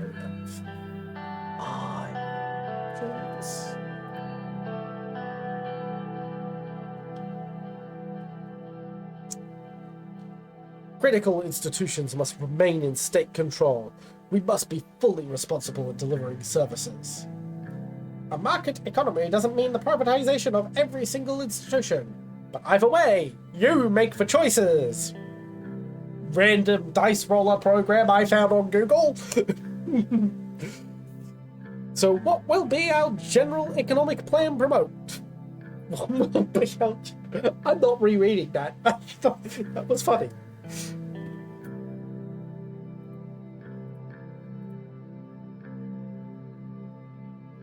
Promote a planned economy as we promised. Not sure if that was the right decision here. Gus looked worried. Now that there is clarity on which direction we are heading, I will work on a good plan accordingly. This concludes our meeting. At our next gathering, we will talk about the upcoming infrastructure investment plan. Now that the economic direction was decided upon, the ministers dispersed for lunch at the Maroon Palace. Oh my god. We're almost at the 2-hour mark. And nothing has fucking happened yet. We keep rolling on every option that makes these scenes take longer. Okay, I'm gonna go onto a BRB screen for a few minutes, get myself some water and shit.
Alright.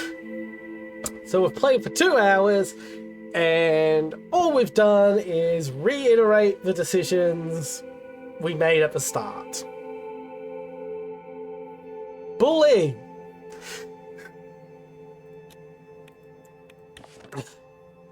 Booming wine demand in Borin. In Borin, there has been a significant surge in demand for local wines. The sudden increase has led to a busy season for vineyards and wineries across the region. The cause of a rise in demand comes from international interest. It is certainly driving economic activity in the scenery. Wineries are ramping up production to meet increased demand. Continued trend could further stimulate the region's economy. That was nice to get some good news for a change. The number of people filing for unemployment in Warner continues to rise as the recession continues. The change in economic conditions is historic and stunning in its speed, said the mayor of Morna. In the aftermath of the crisis of 1951, the unemployment rate in Morna rose to 9% in the following year. The last 6 months have almost raised all gains in employment over the last 2 decades. Infrastructure report. The recession led to a reduction in rail assets, with more than a fifth of the railway network itself antiquated being mothballed in recent years. With the main lines of the railway network and currently in service, increasing demand in goods from Gelsord to the capital is pushing the network to its limits. The rail signaling system of the region dates from the middle of the last century and is also in need of improvement. Yeah, sounds about right. Infrastructure report. The recent collapse of tourism in Lankerg has led to a reduction in trade traffic and road maintenance. The road network is currently in service but is in need of substantial improvement. Ports, country roads and bridges similarly suffer from a lack of investment. Firms doing business in Lankerg report a significant shortage of warehousing facilities, particularly refrigerated facilities, with the implication both for the transportation system and the ability to serve the population's basic food and health needs. Hey! Promising agricultural growth. For the first time in 3 years, the agricultural output of Sana has increased. Many experts link the increased output to both the drop in temperatures and new farming practices that have been adopted in recent years. Additionally, farmers are now accessing more generous credit allowances from the government that were left over from the Alfonso administration. The Ministry of Agriculture reports the region's agricultural industry has the potential to become a powerhouse if the future investments persist. Once again, nice to get some good news. Rizia congratulates electoral victory. King Robus,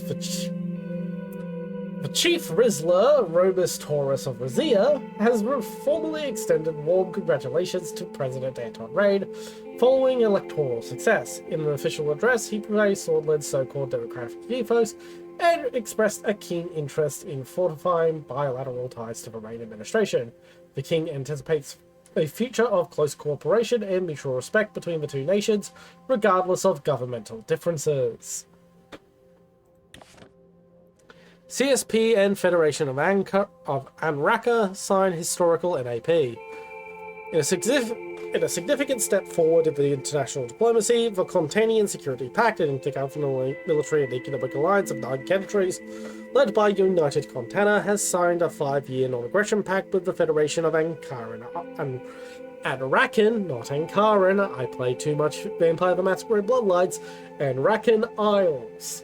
The landmark agreement underlies CSP's commitment to broadening its influence beyond its home continent of Contana, while maintaining peaceful relations across the globe. The pact demonstrates the CSP's ongoing efforts to peacefully extend its influence across the Anrakan archipelago, marking an important turn in the complex geopolitical landscape. As the CSP strengthens its global position to counteract the capitalist influence of the ATO, the agreement signals a commitment to strategic, peaceful expansion that respects sovereignty of the nations that lie in the ocean between the United Contana and Arcasia.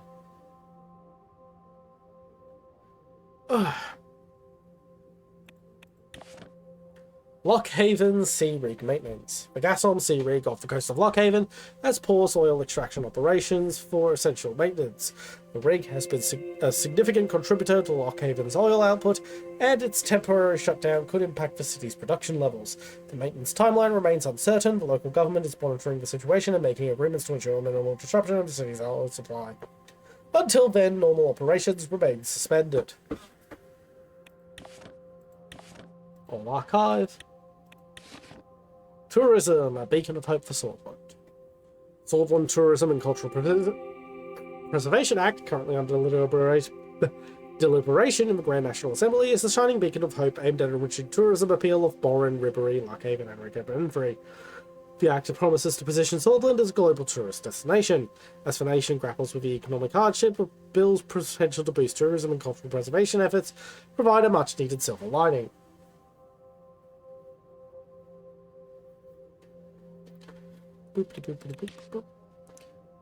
Fueling Swordlands tomorrow. Unfazed by recent political developments, Gasom is set to bolster Swordland's infrastructure and support its ongoing development efforts. As one of the Swordland's largest corporations, Gasom's financial aid, logistical support, and equipment.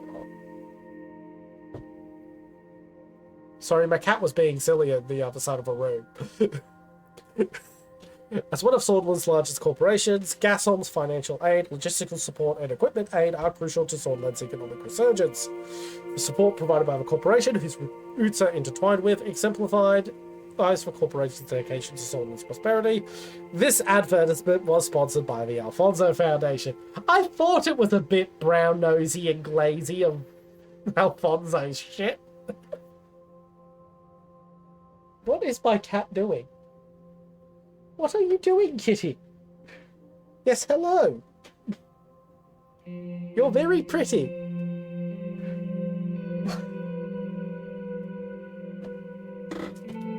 Here is your fish toy. Play with that.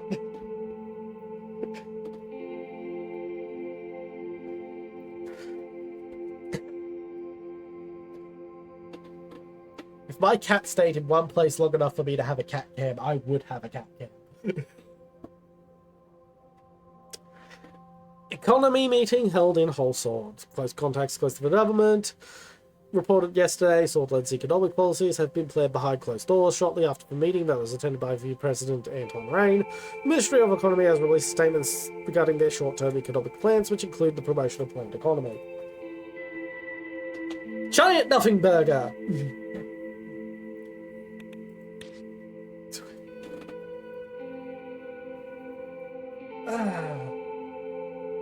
Armadine Industries pioneering electronics. A new prototype of the first pocket radio was displayed by the Arcasian electronics company Armadine Industries in Ventria City. After 6 years of research, the engineers behind the pocket transistor radio have revealed that material science questions regarding composites have been solved. The company is now filing the patents for the product. The CEO of Armadine, Aaron Bridges, is predicting an IPO at VSCE in the upcoming years. In a bid to raise further investment, Mr. Bridges has called for all venture capitalists who believe in the future of science and technology in the marketplace to invest in the company. President of Arcasia, Dwight Walker, praised the bright minds of Arcasian engineers following the announcement and called for future technological advancements for the military-industrial complex.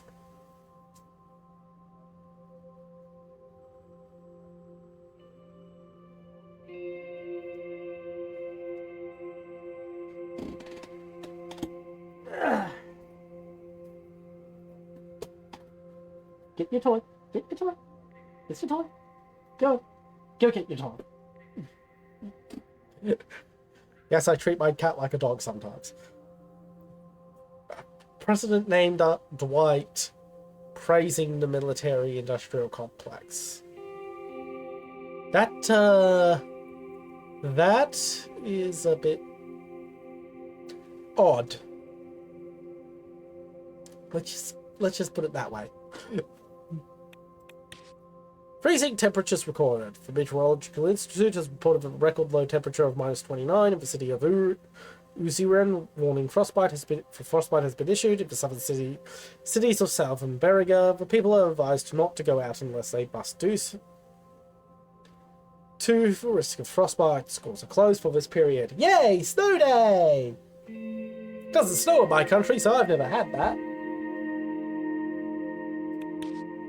Alfonso ditches Lothberg as sign of discord. Elwald Alfonso, once influential political figure and former president, has publicly severed ties with the influential Lothberg group. Frustrated by the group's direction, Alfonso, the current chairman of Gasom, is determined to steer his own path. Despite this apparent show of independence, one can't help but view his decision as a demonstration of growing with William Lothberg. Alfonso's political failures, including a devastating loss to President Anton Rain in 1953 elections, and his triggering of the 1951 election, cast a long shadow over this move. I am surprised they didn't slip in a fucking reference to late stage capitalism in there somewhere, but hey, at least they're a little better than our left-wing publications IRL.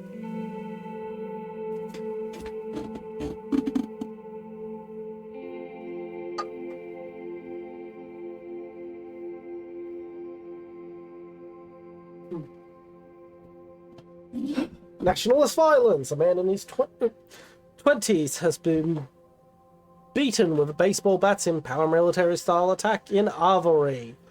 The man claims to have been attacked because of his ethnic background as Anglo-Sordish. He was approached during a walk in a park by a group of right-wing extremists who were suspected of being regulars at the local National Front Party office. The group inflicted injuries to his legs and arms, police said. The man was brought to the hospital after making his way to a nearby property. The police service of Arvory said it was a brutal attack for which there is no justification. There is place for attacks such as this in our society, said Eric Neal, mayor of Arvory, and called for unity and urged restraint from the populace.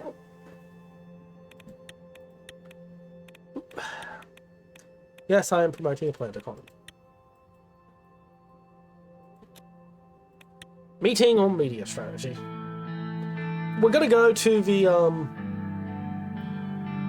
point of the inauguration ball. After the inauguration ball, we'll no, we'll save before the inauguration ball, because I don't want to have to recap it in the next stream. Lucian and Peter arrived at my office to talk about the recent developments in media strategy. They both took their seats across from me. Lucian put on his reading glasses and quickly went over some documents. Peter turned to Lucian and nodded. Greetings, gentlemen. Fuck, that has a completely different voice to what I did last time.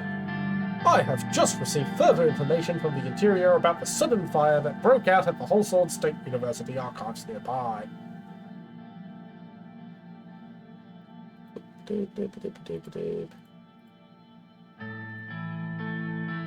Tell me more. Wonderful. The initial reports from Wholesale Police Chief indicate a potential arson case. In accordance with protocol, Sordish Intelligence Directorate has been called. Is the SID really necessary for this? Why would anyone hit the archives of a university in the first place? I see no logical motive there. Yeah, why would they hit archives? I wonder. The university archives may be being used to hold some information that doesn't reflect well on the previous administrations.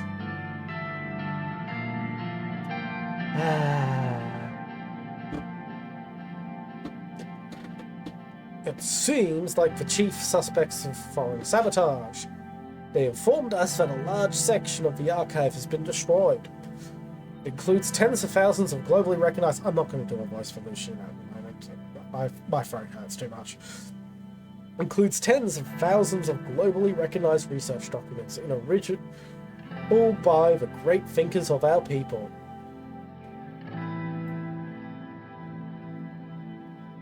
We need to support the education system to make new discoveries for the future. Preserving our knowledge is as important as it's expanding upon it. It is interesting that the employee records have been destroyed as well. Yeah. Smugface time.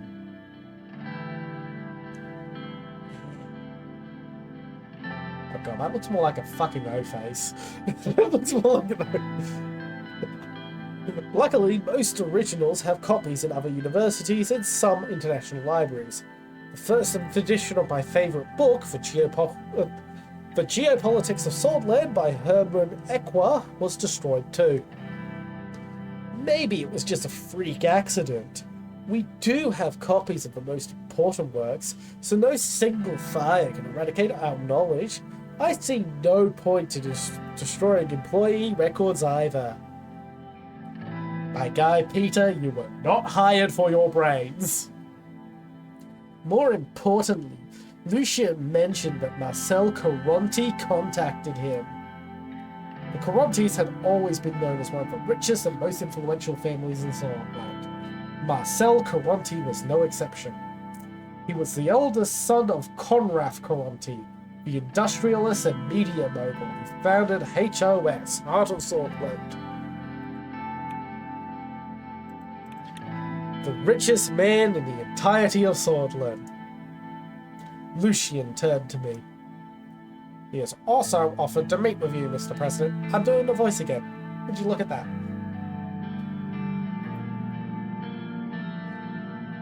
Why should I meet with him? After the passing of his father, may he rest in peace, Marcel aims to become the next CEO of HOS Conglomerate. He mentioned a productive collaboration. They're a powerful and influential media conglomerate. To start with, they own the Swordland Today newspaper, the Swordish Broadcasting Company, the Sword... which means it would be wise to have them on our side. Sorry for interrupting.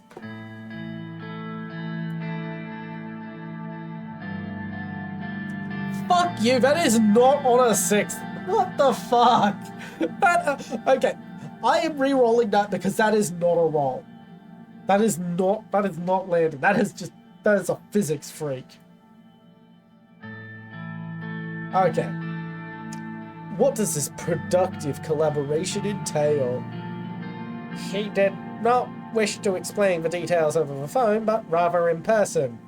Not shady at all. I believe I will be receiving a call from him sometime soon. However, as Peter said, they have substantial power over the content of media outlets, headlines and radio shows. That is what he will be offering.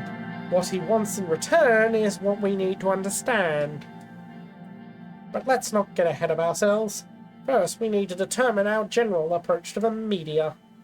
I'm no media expert, but Lucian made some very interesting arguments at the preparation meeting yesterday. There are two ways we can approach the media. One of them is by influencing it, which has clear advantages. The other is by keeping it independent.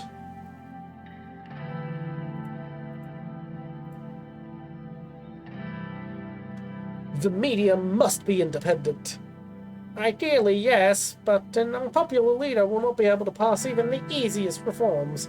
It is of utmost importance to maintain public popularity and avoid any damaging scandals or mistakes. I must stress one thing, Mr. President. The more people we have supporting our agenda, the more we can accomplish. With someone on our side is in an influential media organization, we can do this very easily. I say.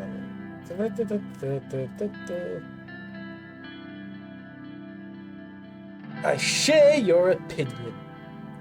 I concur. Even if we don't use it, we should have control over it.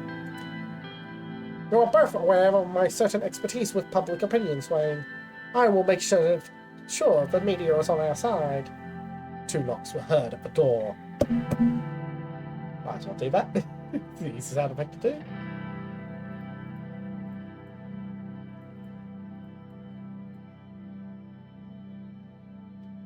Please come in.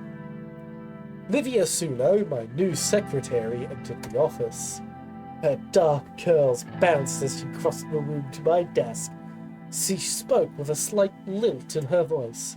Excuse me, Mr. President. Mr. Gallady's secretary has been calling me and wanted me to relay a message.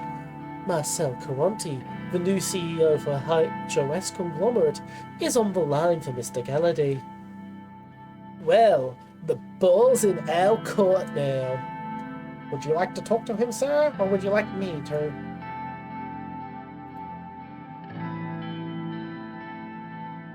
You go ahead. Connect the line to my office. Right away, sir. Connecting the call to line 1. Livia left the room, and the phone started ringing. Lucian picked up. A few minutes passed as the two talked over the phone. Good news indeed. Congratulations, Mr. Caronti, and thank you for contacting me about this. We will talk later. Lucian put down the phone.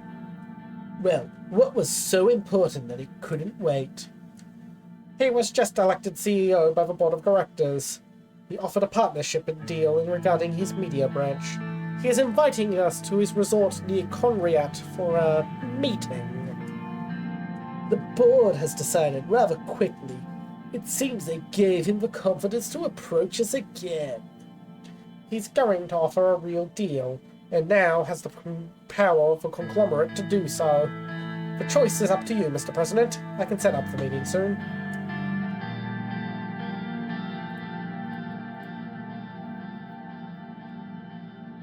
I would like your opinion, Peter. I have to say, I'm torn.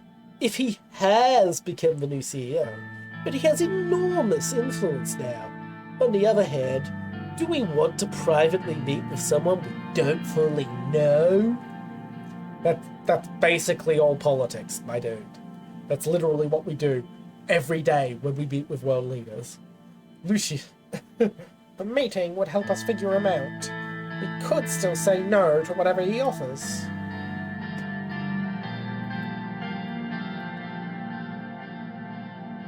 Arrange for the meeting with Mr. Coronti.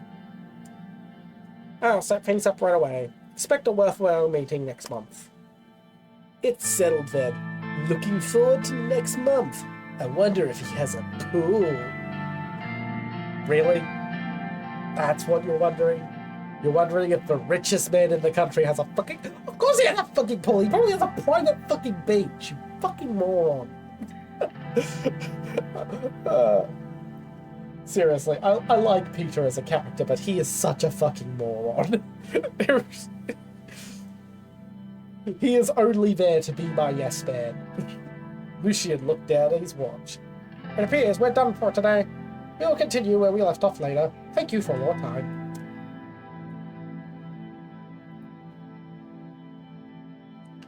See you soon, gentlemen. Lucian and Peter gathered their documents and promptly left my office. We were already getting the attention of key figures and potentially dangerous ones.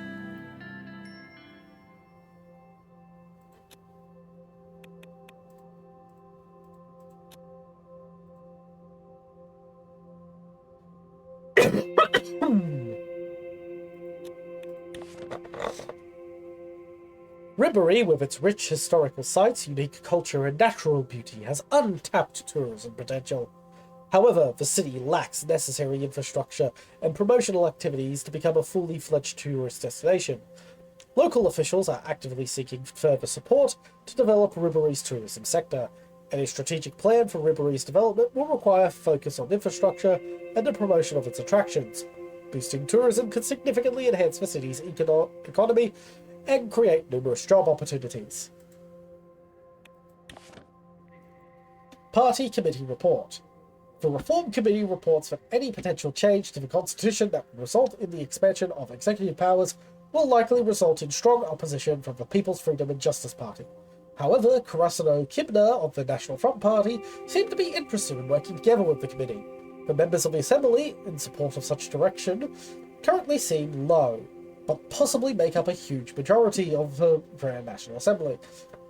If the Conservatives' support can be taken, the reformist wing of the United Swordland Party seem more likely to support such changes. SID joins HSU fire investigation. Further investigations by the police department reveal a potential arson case with no identified suspects yet. The police chief of Holsword has voiced concern about suspected sabotage by a foreign nation, inviting the Swedish Intelligence Directorate into the investigation to expand the investigation. The area is cordoned off from the public to discover new evidence. Kiriut expresses approval of Swedish democracy. The Republic of Kiriut congratulated President Anton Reid on his recent electoral victory in Swordland. Chancellor Inos Ard... Wow, I've never said that out before. Inos Adremia... fuck that name, I'm not pronouncing it. President Inos of Kiriut has extolled Swordland's democratic process and the peaceful transition of power, emphasizing shared values. Kiriut expressed a positive outlook to continued diplomatic collaboration and mutual growth for Swordland. Declining energy output at Valgan Dam. Valgan Dam, a critical energy resource for Swordland, has been experiencing a reduction in its energy output due to its age. The dam's aging infrastructure is proving less efficient, affecting its ability to maintain previous levels of energy generation. This decrease could impact the region's energy supply and, if not addressed properly, plans for refurbishment or modernization of the dam could be proposed in the future if necessary. Okay. Situation: fluctuating energy prices. Conrad Coronti passed away. The first and most important modern entrepreneur in Swordland. Yeah, way to glaze your own dad, mate. Swordland has ever seen has sadly passed away today. People looked up to Conrad Coronti as a figure of success, respect, and wealth. After his immediate passing, his son Marcel Coronti took over his title as the new CEO of Heart of Swordland Conglomerate. Nice, brief, to the point obituary. It's actually quite nice. Suspicious fire ravaged HSU. The rector of HSU, Sender Navik, reported that a fire broke out in the archives of the university's academic administration building, causing damage to scientific and other types of documents. The Emerald Hospital reported that the 5 wounded people are being taken care of, but are in stable condition. After the fire was put out by firefighters, the Swordish Intelligence Directorate cordoned the scene off in its suspicion of foreign subversive interference. Several academics, including Hermann Erkfer, have stepped forward with concern regarding the status of many famous academic papers and recognition stored in the archives. Ekwa was quoted as saying, "Our great quests of knowledge should have been protected better." Don't put all your eggs in one basket. Gasom hires freeze amid economic strains. As Swordland grapples with economic challenges, Gasom, one of the nation's largest conglomerates, has announced a freeze on new hires. The corporation, integral to Swordland's energy sector and a significant contributor to its economy, has yet to announce when it intends to lift the hiring freeze. While this development is a blow to the Swordish workforce, it is a reminder of the delicate state of our nation's economy. Glamorous inaugural ball. The wholesale elite gathers for a lavish state ball. Many citizens of the country are uncertain about their own future, but the state has no problems with wasting taxpayers' money right from the start. Holy crap, I agree with Radical on something. I really don't like the idea that we hold these giant shindigs just to say, yeah, you won an election. Let's waste inordinate amounts of taxpayer money to celebrate. Just fucking... Just have a nice dinner. Or something. Like, go to the pub. Like, could you imagine that? Yeah, yay, I won the presidency. I'ma go to the pub. Ugh, my microphone's really peaking this stream. I might, just put a decibel down on it, since I seem to be a bit louder than I normally am. Ugh. Test. I mean, this is right at the end of the fucking stream, but... yeah. And I'm still going into the red.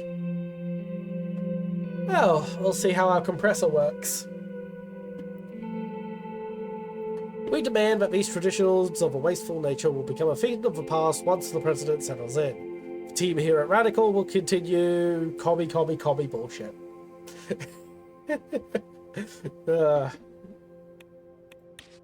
Geopolitical. Ideological dispute between Galmland and Vagsland intensifies under leadership of what the...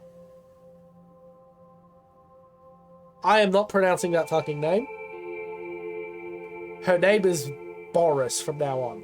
Under the leadership of Boris. Under the leadership of Galmland's second female leader, Boris. The ideological dispute between Galmland and Valgsland has intensified. Boris's government has been actively promoting the development and implementation of the Galmish Manifesto, a unique interpretation of Carlos Macias's communist theory. The country has been pushing this agenda to other CSP countries, garnering support in building alliances in an effort to strengthen their position in the region. Okay, so they're Yugoslavia. Shit, I actually kind of hope they get to be the next nation then. You know, being proto-Yugoslavia, that sounds fun. However, internal factions backed by Valkslandian socialism and United Contanian millennialism pose a significant challenge to Boris's government. These factions are working to undermine the Gulmish Manifesto and weaken Galmland's influence among its allies. As tensions escalate, both nations find themselves locked in a fierce ideological battle with potentially significant consequences for regional stability and cooperation. Hey, we're in the international news! As the Rain administration starts its first term, there is a question in all of our heads. What will be the regional international trade policy? Due to strategic geopolitical location of Swordland, historically Agnolia and Verhelen have been natural trading partners. Depending on the direction of the Rain administration, we think it's likely that a new trade deal will be broken with at least one of these partners in the near term. All in all, regardless of which trading partners the administration decides to go with, one thing is for sure. Regional trade will boost the alien economy. The real question is, what does Valksland or Lesbia think of Swordland?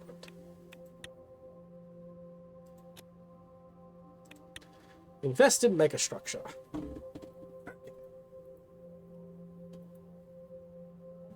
We will be investing.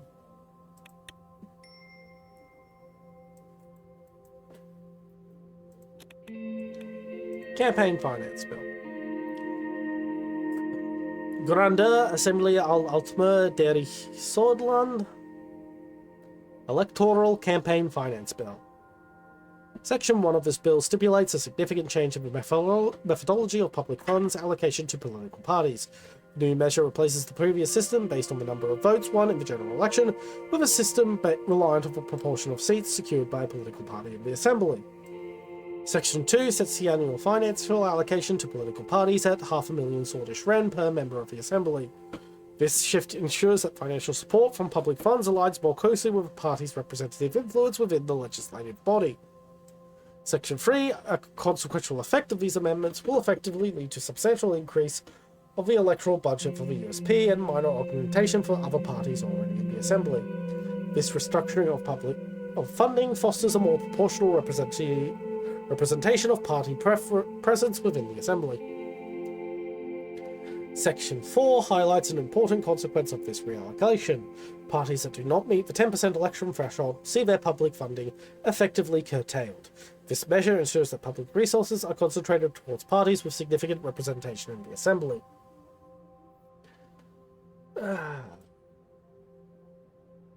One, we veto.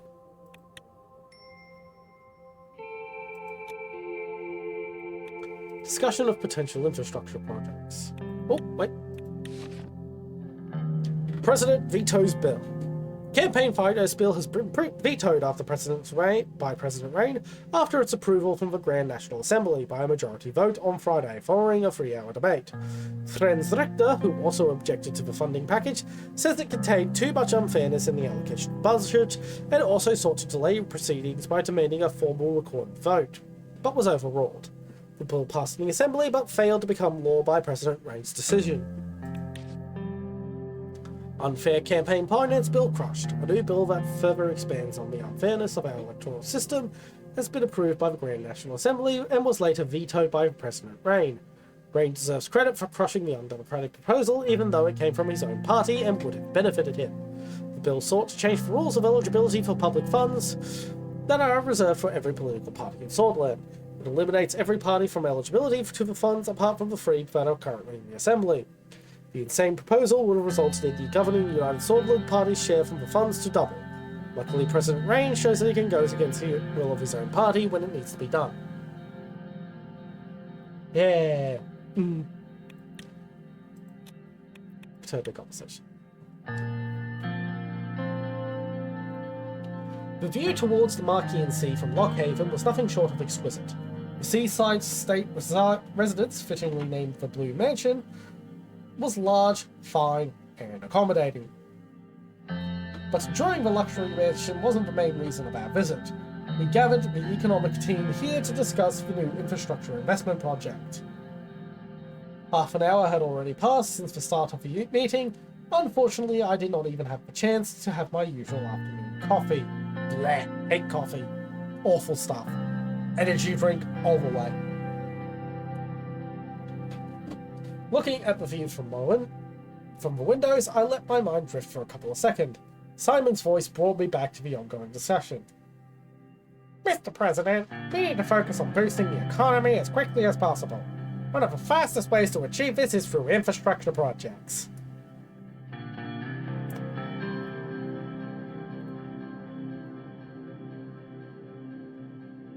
Agreed. Yay. Nice and short. To the point. On one hand, businessmen are complaining about the slow logistical rail network between Holsword and Lockhaven. Lilia started talking as soon as Simon took a breath. On the other hand, citizens are criticising the lack of a proper highway connection between Lockhaven and Albury. The narrow roads by the seaside are not only dangerous, but difficult to traverse.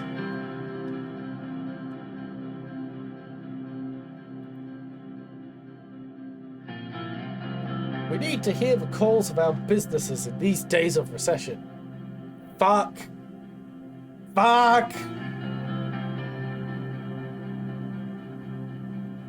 This is torpor mode, I can't go back.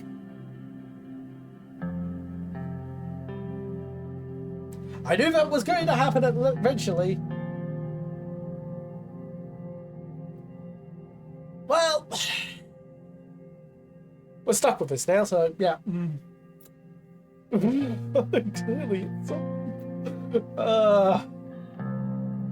we need to pick a most profitable option for our economic growth. Which is obviously connecting our two most economically powerful cities. It's not business people who are suffering now, but ordinary folk. What really matters is that your first economic act accomplishes something tangible.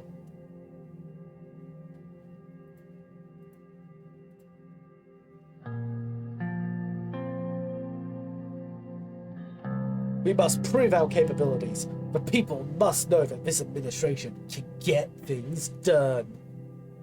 To that point, I've defined two important projects for our attention. H3 Highway Project and the L1 High-Speed Rail Project. Mr. Hall repositioned himself on his chair. The Ministry can only support one project at a time and with our current capacity and budget. Let's move on to the details of each. But which one do you want to hear about first? The L3 Highway Project.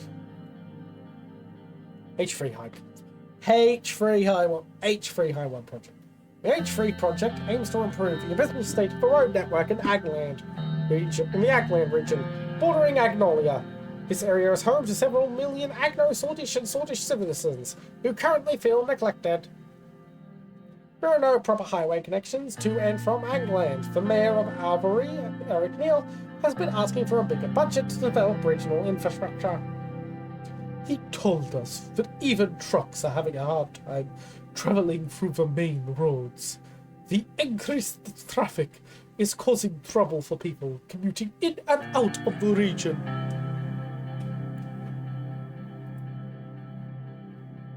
Dude, that must be cumbersome for the citizens. Oh god, yeah, Anton totally did not understand a word of that. It is, bless their souls. I am happy we're thinking alike on the matter. Let's talk about a more detailed look at the upgrade proposal. Look at the map. Ilias was pointing at Lockhaven. The H3 highway route starts here in Lockhaven. And from there it leads to Lenkerd. From there it goes all the way to Alvori. As a result, the road network towards the Agnolian capital, Styleport, will also improve substantially. She paused and leaned forward in her chair.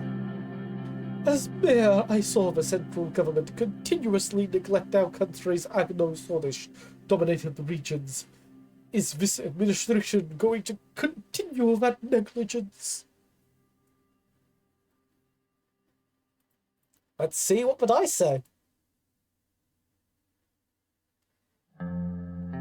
Apparently we are! It makes little sense to put investments in such a remote region. That's why we should initiate the L1 project. It has to be pointed out that the highway would be the less beneficial in the short term. I have to disagree. It will increase speed of transportation throughout the region. Our citizens will be quite pleased if we successfully accomplish this. Besides, if we enter trade talks with Agnolia, they will see it as an investment, and the investment as a positive sign.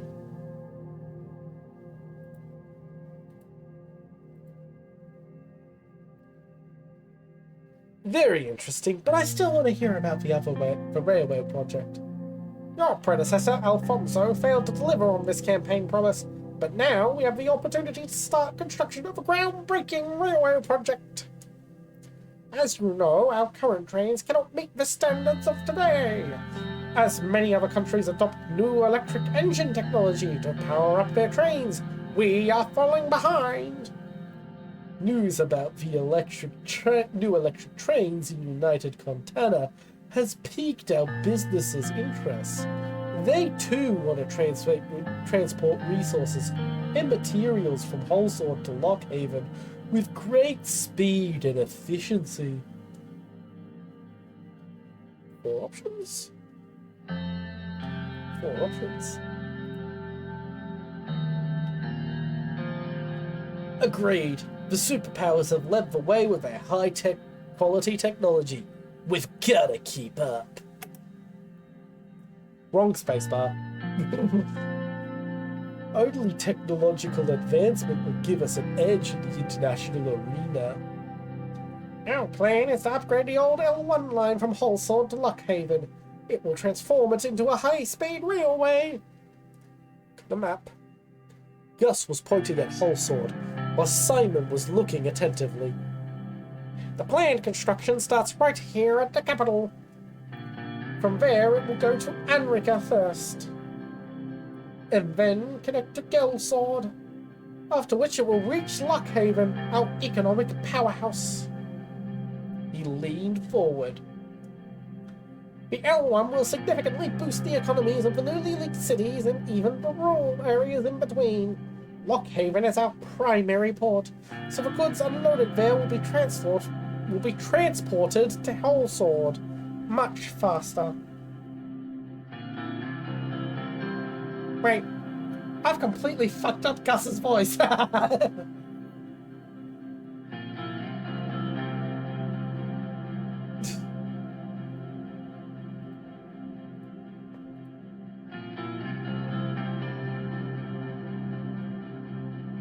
Investing in regions that are already developed makes little sense. I completely agree. Our attentions must be diverted to the needy. The H3 is a much more logical plan. The mayor of Anrica, Curtin Lest, also requested for this project to be prioritized. Businessmen in the region will be very content, which in turn will increase investments and employment. Therefore, I will recommend the L1 high-speed rail project. I have settled on a decision. Excellent. What will your final choice be, Mr. President?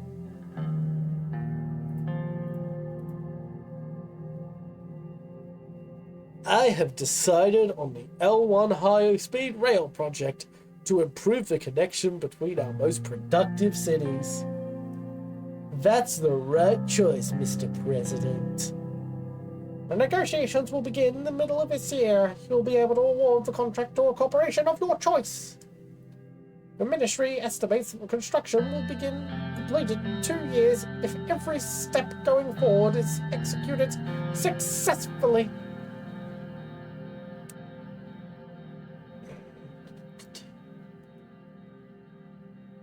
Thank you all for your contributions and thoughts. Have a good day. See you soon, Mr. Rain. Have a nice day, Mr. President. Evening settled on the beautiful coastline of Lockhaven.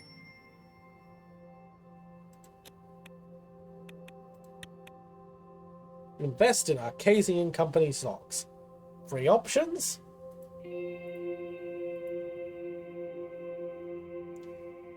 1,000 shares.